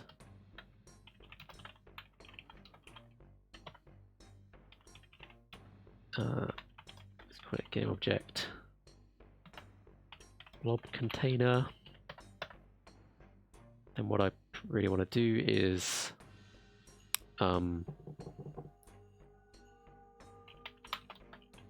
create like a list of blob, which we're going to kind of look up, right? So create a new list. I'm going to say for blob B in, is it in blob container dot get component children. I want to list components in children. Get all the blobs within.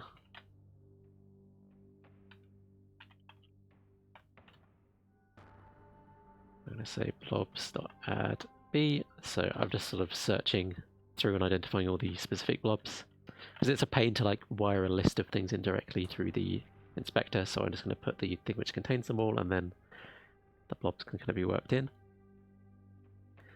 Okay, so for 0 is less than 10.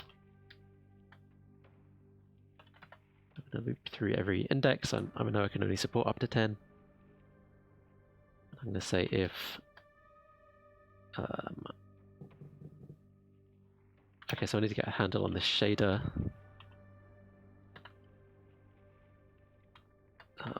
Okay, I've forgotten how to do this.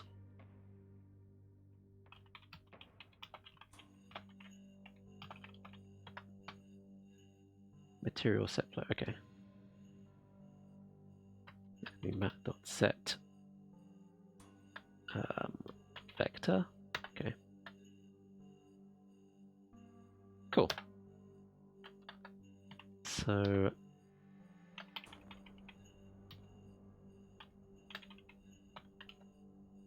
it's going to start out as 0, and then I'm going to say if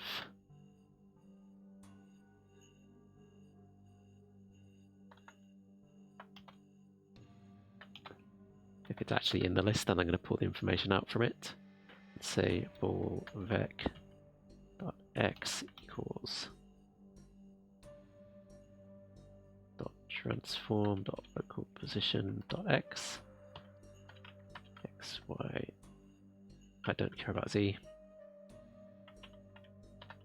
and then also, but the z is the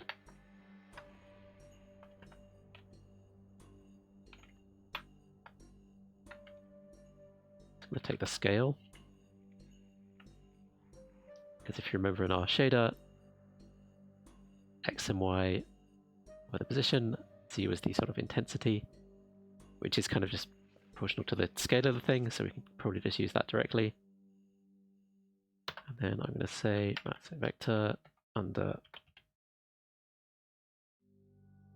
we call it ball I. Get that ball vector in there. Okay, so if the ball's missing, that will be all zeros, which will essentially initialize the ball in the shader to nothing as well. So I think this will do what we need. I'm being a bit hacky here, just passing in this material. It won't allow us to have like multiple lamps in the scene. I'm sure I could do that more cleanly. You know, you just like clone the material and assign it back in and stuff, but for now, I don't particularly care about that. So, lamp.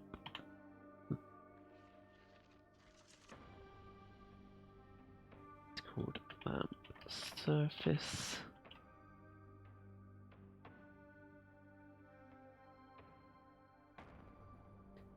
So I'm just behind the chat here, adding it in. Shimmy this up so we can see it. What's the material? It's this same lava material. What's the blob container? It's the bowls. So now, hopefully, if we run this, it may complain that I'm trying to reach into this shader directly. I may need to like copy stuff. Okay, okay. That did its thing. I'm surprised they got like up so quickly. Oh no, it's because is it because the scale's increasing? I'm not sure.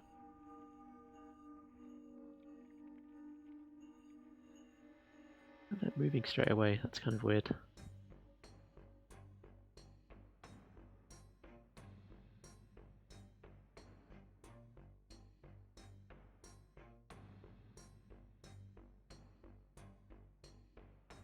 So first of all, this threshold is clearly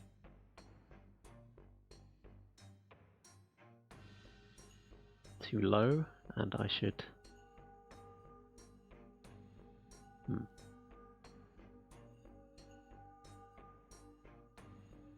or the scale is too big, right? So first let me push these closer so they are a bit more visible in front. Boom. There we go. Also, I guess they kind of should be centralized a bit more. Let's add a parameter here for kind of like a scale factor.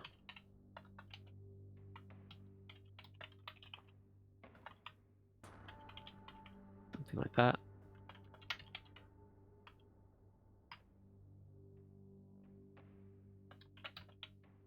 So we can kind of factor that in here.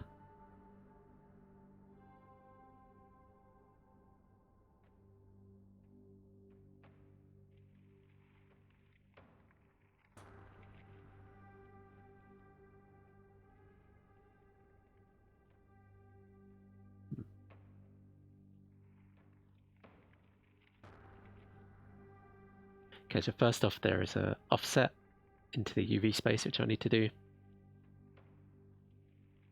So this is like 0, 0 in the middle when it should be 0, 0 at the bottom.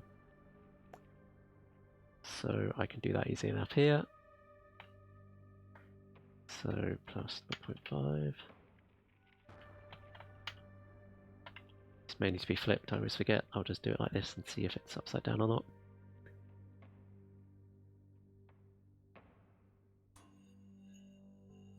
Okay, they seem to be doing their thing. There's definitely some parameter which is making these. Maybe it's this.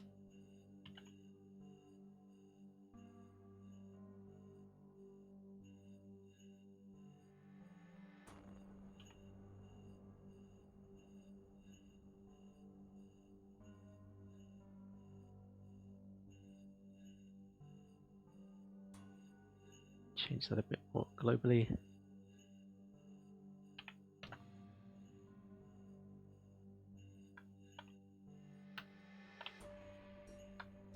Okay, and then I can play around probably on the surface here. By just changing the blob intensity factor. Why are they moving so quick?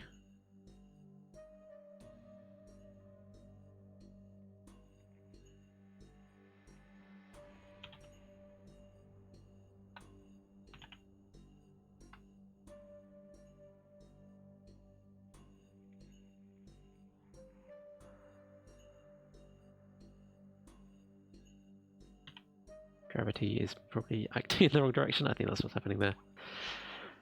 Okay. Nope.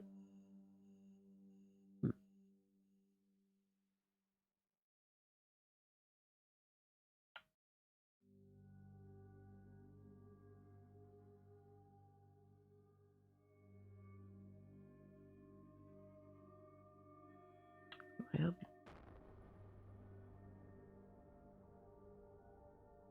Put this at 0.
Okay.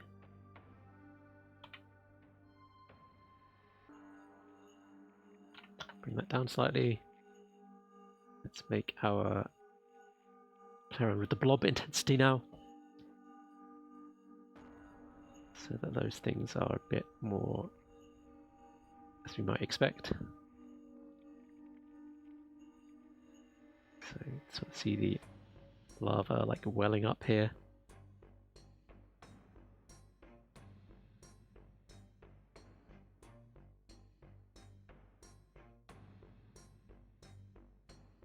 Quite a lot, maybe too much. Then we see something lob its way out. Okay. Still moving way too quickly upwards.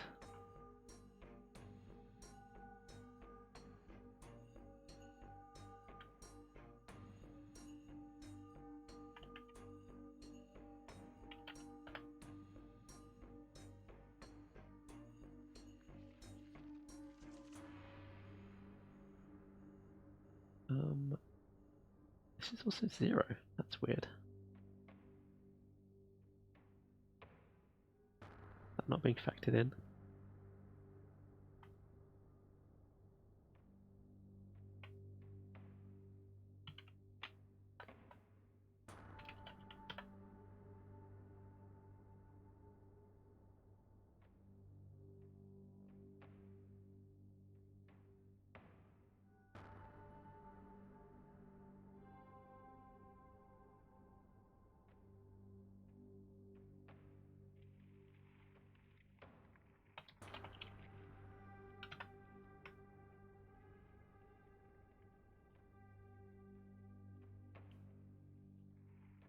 Okay, so first of all that was doing nothing. Which is kind of weird, I thought that was working before.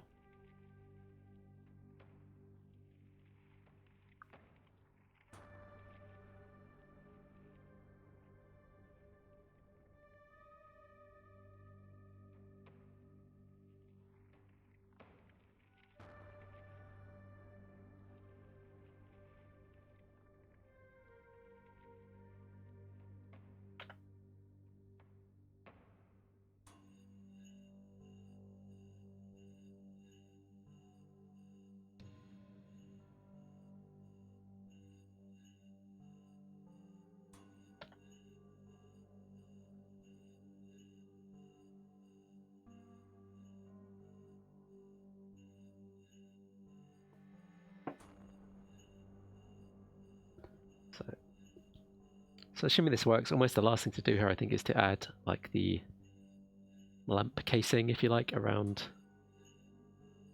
this. Maybe I'll try and draw that, we'll see.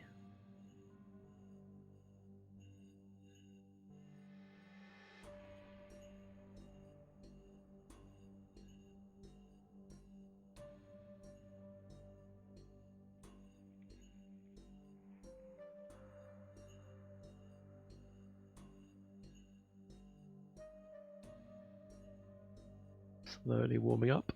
I mean, this is kind of what it's like when you actually turn on a lava lamp. It takes a couple minutes to do its thing.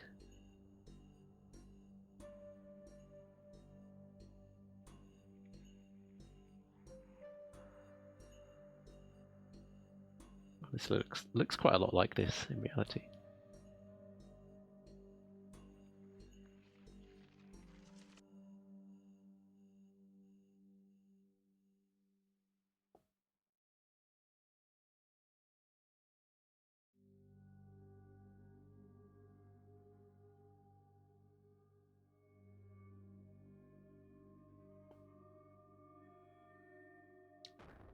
Point, of course, here is that we can turn off the mesh renderers for these things and just see our lava by itself.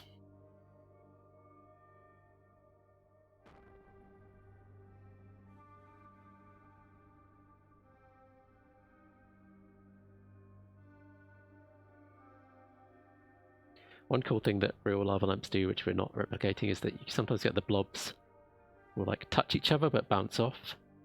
So it's like whether or not they'll conglomerate or they'll like bounce off each other. Like you kind of see both happening, I think. Which would require a bit more of like physical modeling and collision and stuff going on, which we're not really doing. Okay, a bit is breaking off. Have a globule separation. Another blob.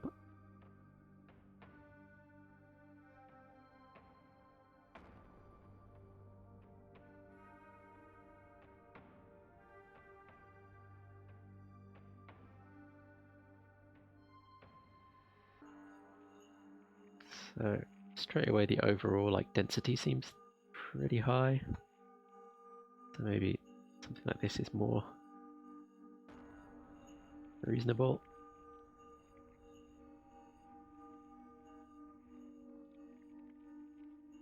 Well, the cooling rate's really low as well, so let's get more of a convection going.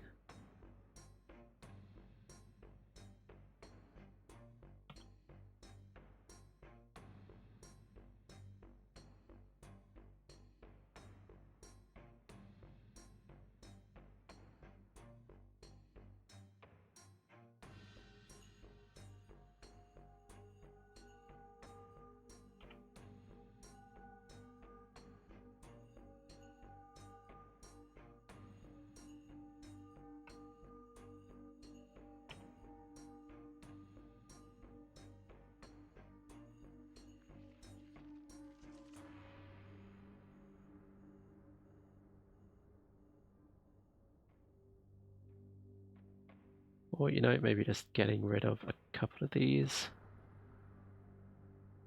might be a good shout. Again, that drops the density a little bit.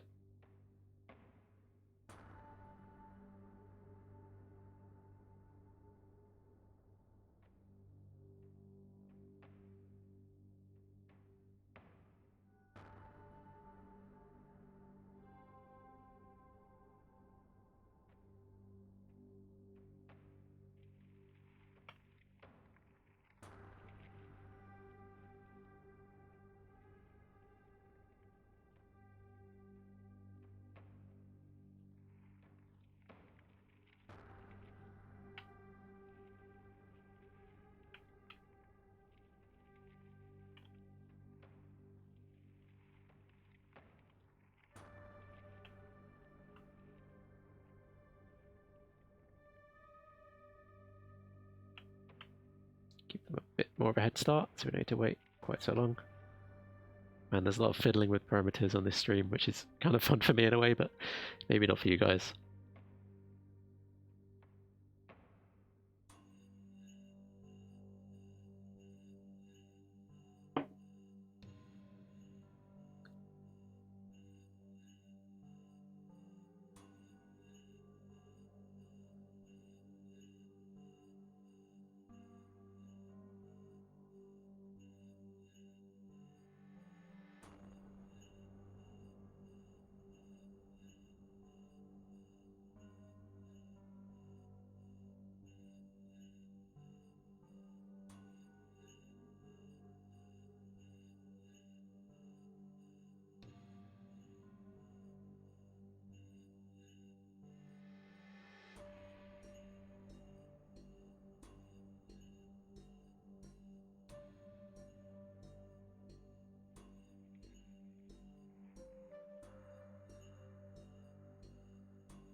it should slowly start falling down.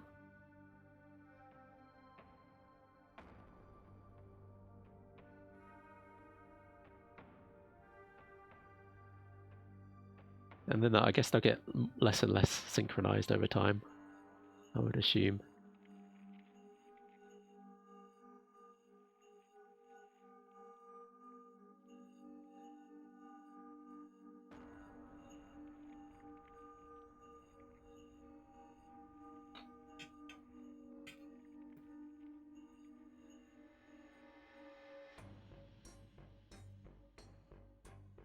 Let's try and find a scene to put this stuff into, and then I think that will complete stuff for us.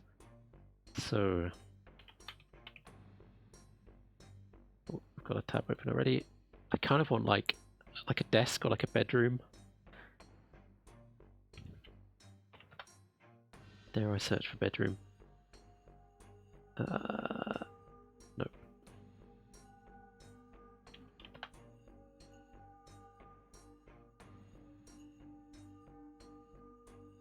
Lava lamp, maybe.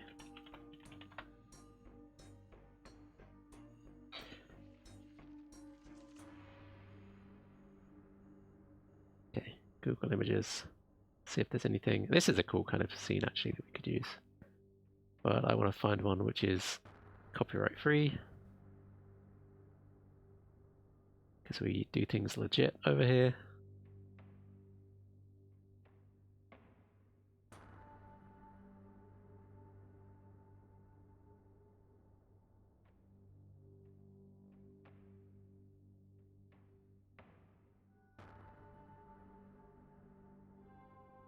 That's kind of cool. Ah, this is another aspect, right? The fact that they're actually lit, so that they kind of glow based on where they're positioned.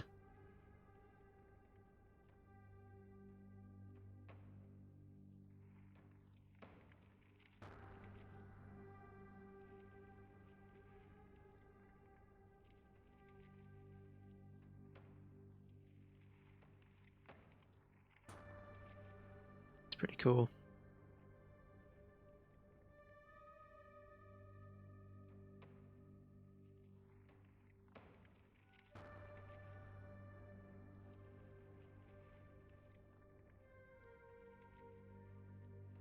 Okay, I think it's pretty cool to use this. It's a pretty nice image. Ah, it's a bit blurry.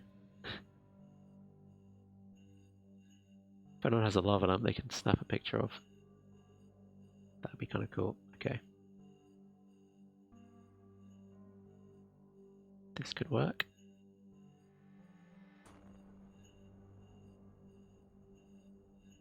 Okay. Ah!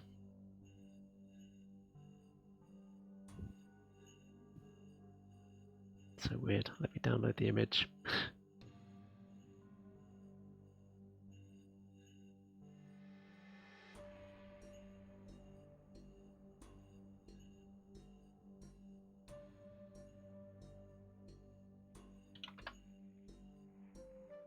Cool. What I think I need to do is to kind of mask this out. So let's see to that. Let's kind of trace out the lava lampy section.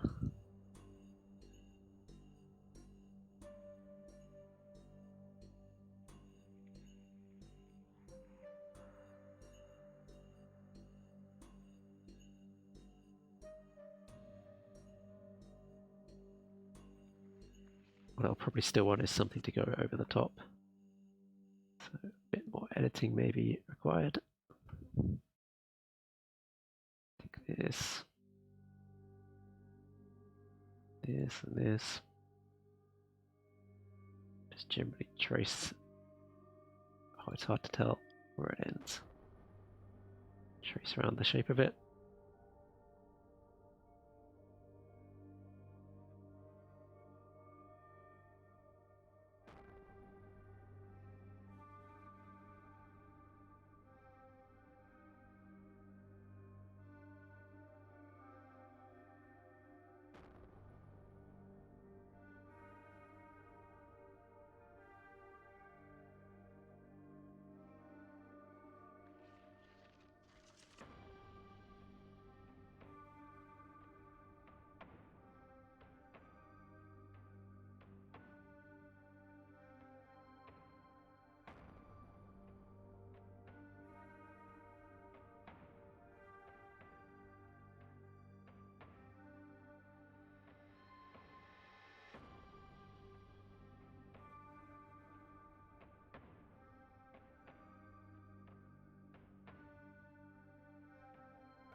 Okay. Let's scale it to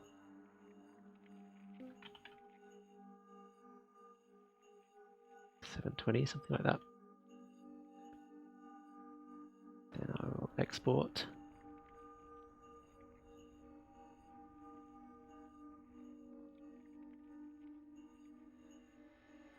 To our lava lamp folder.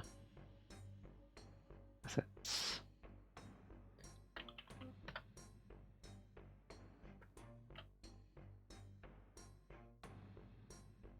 You know what? I feel like I should also do. Oh, okay. We can sort this out later.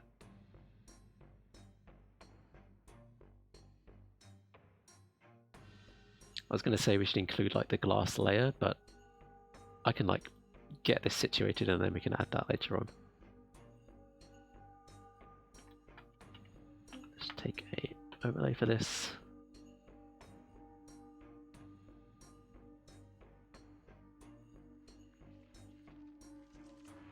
Then we will, first of all, I'll probably make this green instead, or it's going to look real weird. And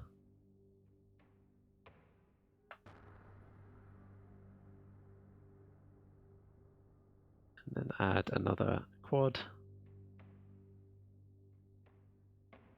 It's going to be our overlay, which is going to be closer than that surface. Okay.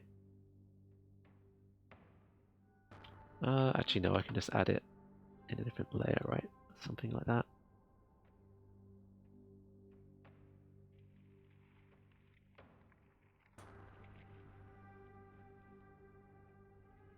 Oh, whatever. Let's create material.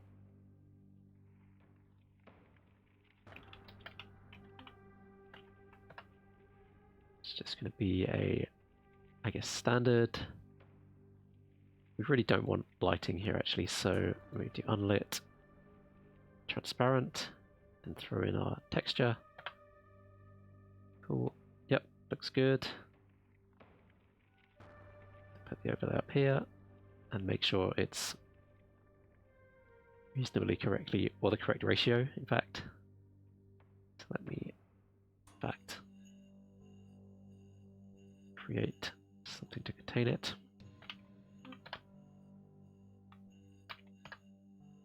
The reason I'm doing this is because I want to be able to scale it in all axes, but also have this be the right aspect ratio of the image. I could have done this with a sprite as well, 1084 by 720.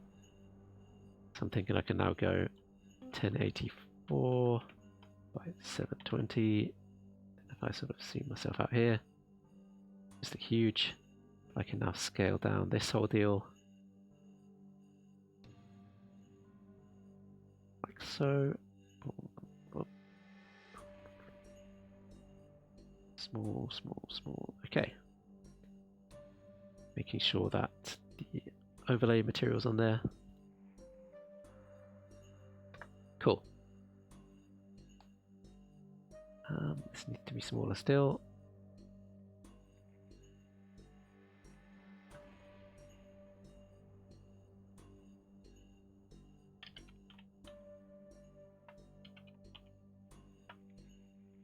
Probably even smaller.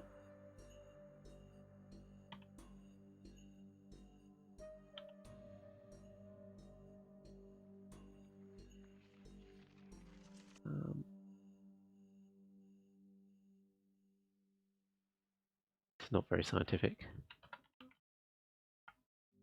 have to trust me when I say I wouldn't normally do things quite this jankily. Okay, so now you should be in front, and I'm going to make the camera orthographic. Solid color, black or something.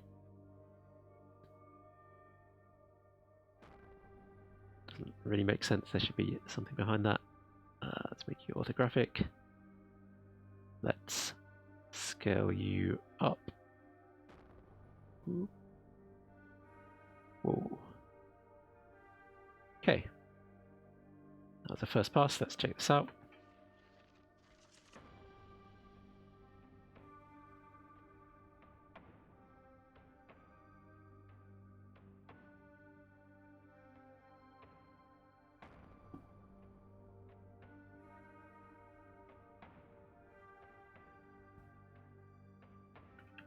So there are some definite issues here, by the way, that I would ultimately like to fix, which is that these balls should probably bounce off the side of this thing.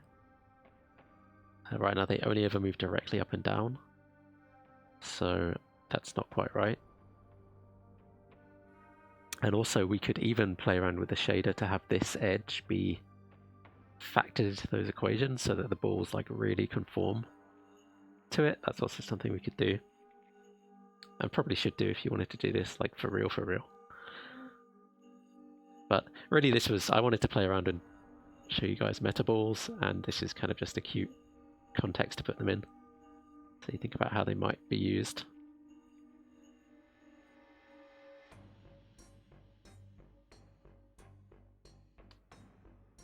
Come on, globules, heat up.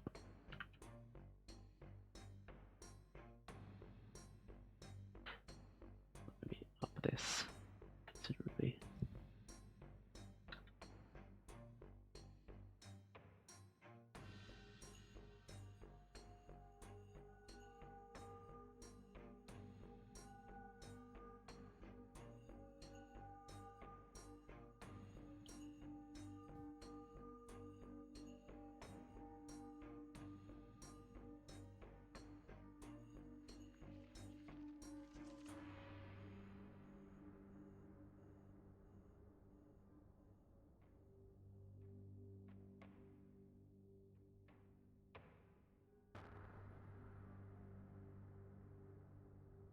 Yeah, right, you can kind of tell something's moving behind the screen that we're not quite seeing there.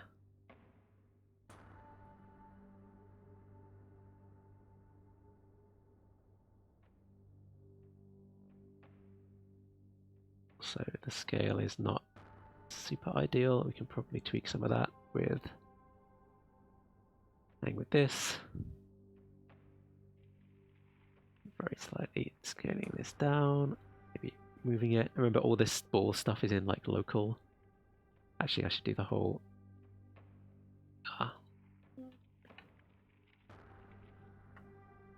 Should actually put this in.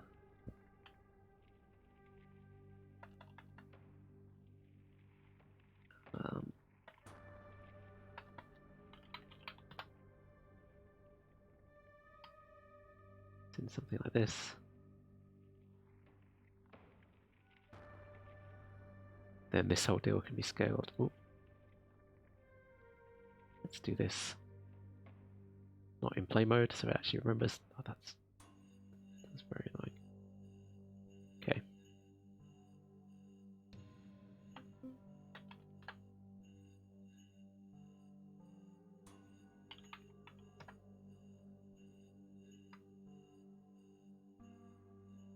Let's call this our ball surface. Scale this thing down like that. Yeah, that's more like what we want. Awesome. Let's also try and give this an overlay now. So probably needs a background layer, which can have, maybe we can just take a similar color to this.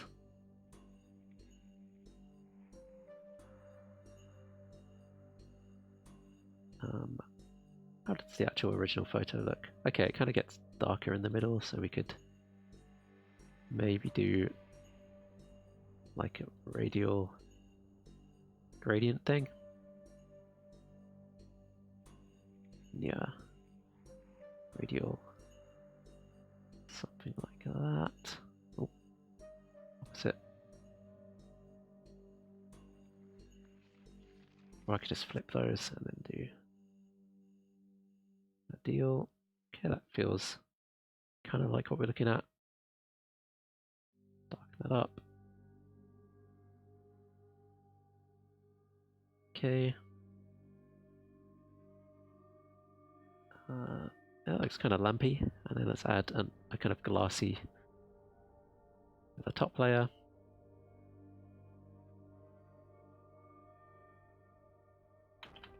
So I'm going to select this area.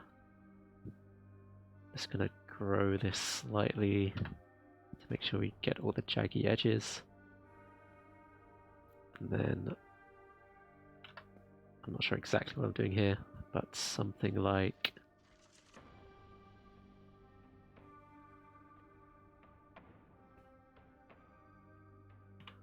maybe soften this and then like invert it and then cut out the middle. Can we do that? No.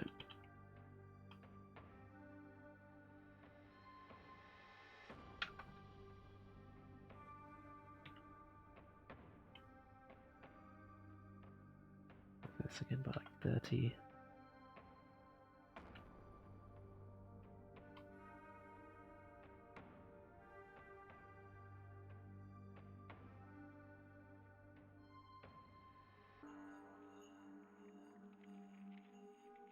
Okay, that kind of works. Let's add another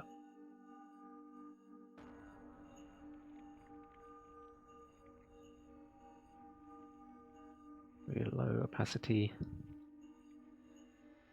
thing. Okay, cool. That works for us. So overlay can stay as it is. I just want to make sure it has that semi-transparent layer. So export that.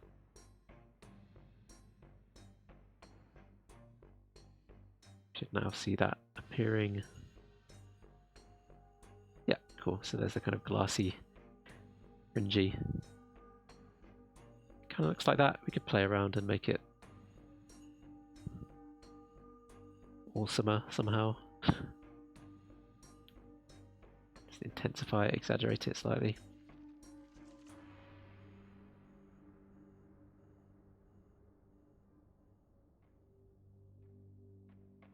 Okay, yeah, that has more of the feel, I think. And then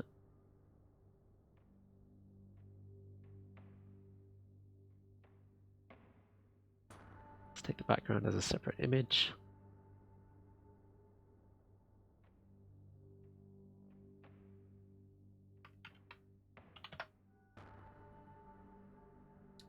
Then I will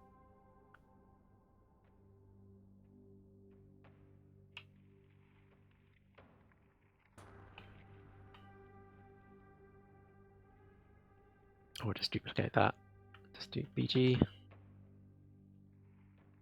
Let's create another material. For some reason in Unity when I copy a material it just doesn't copy it, which is kind of weird. Do unlit, transparent doesn't really matter. Put the BG in there.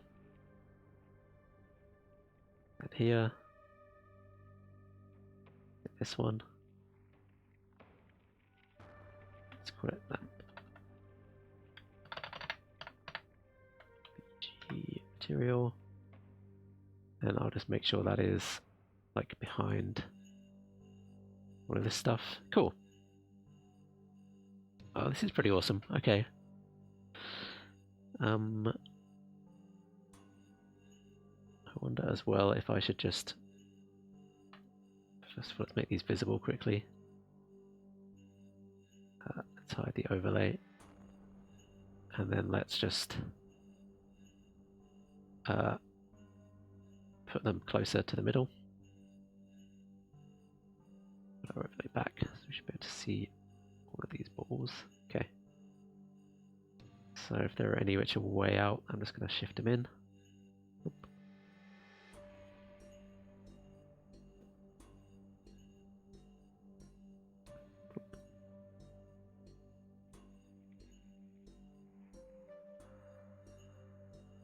Okay.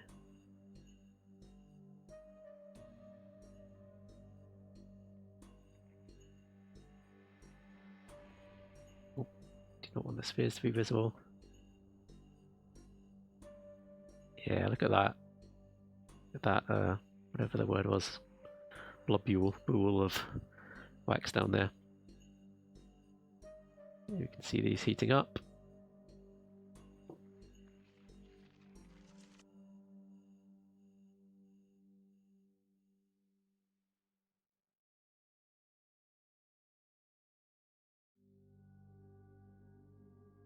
Yeah.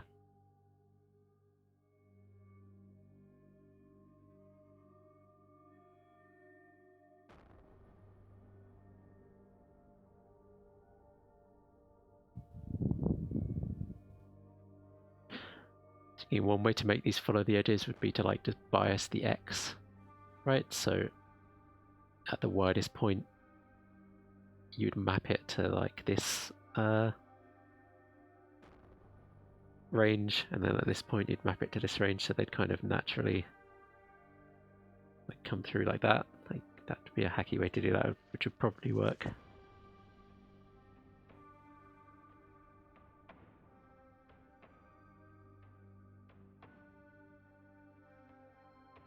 Let's make these a bit bigger.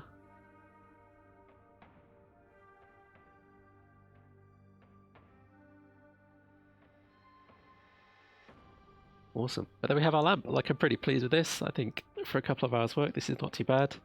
As I said, there are lots of ways you could make this more awesome, but the basic behavior is there, right? We've got the physics in the sense that they go up and down, they heat up, they cool down, they have this convection sort of thing going on. We have the blobified rendering. Yeah, really the only next step would be to make them, you can improve the rendering as well, but you could also improve how they conform to the bottle and exactly how they like interact with each other, I think would be another thing to look into. So that, you know, physics, like more, not just the temperature and velocity physics, but the kind of interactions of things colliding with each other and stuff. And honestly, you might be able to do a lot of that with Unity's built-in physics if you just make colliders, and rather than setting the velocity directly, you just apply forces and let Unity's physics kind of do some of the work there.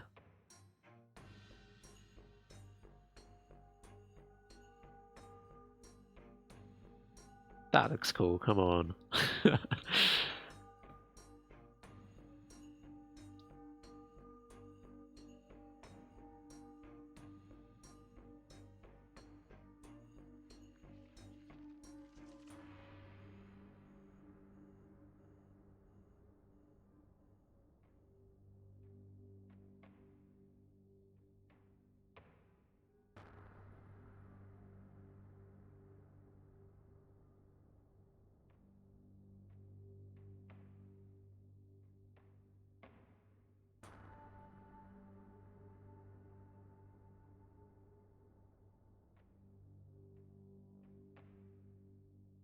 Okay, I'm just staring at this now because it's kind of mesmerizing. But this was pretty awesome.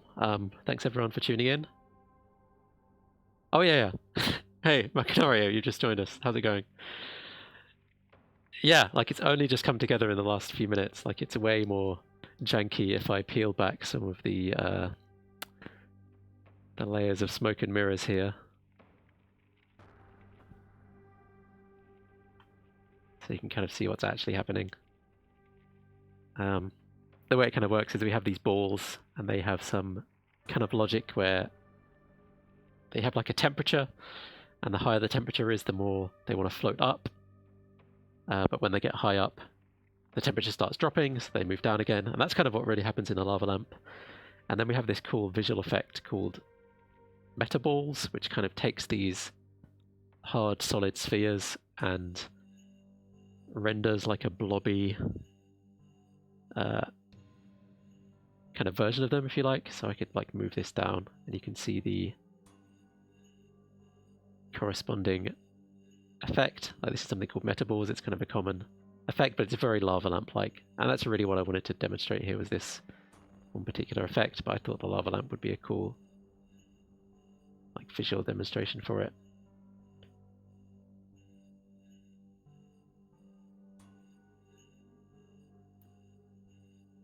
And then it's just layered up with some kind of image layers we did in Photoshop here to kind of create this like glass layer in front, and then the kind of background, and then this is just a photo we pulled off of Google image search. Yeah, but there are moments where it looks real, kind of realistic, to be honest. Yeah, kind of hypnotizing. Anyway, that is the end of the stream, so I will say goodbye. I'll be posting up the bod for this and all the code and all of the assets and stuff like that if you're interested in checking out how it works and playing around with it yourself. Thanks everyone for tuning in, and until next time, bye bye.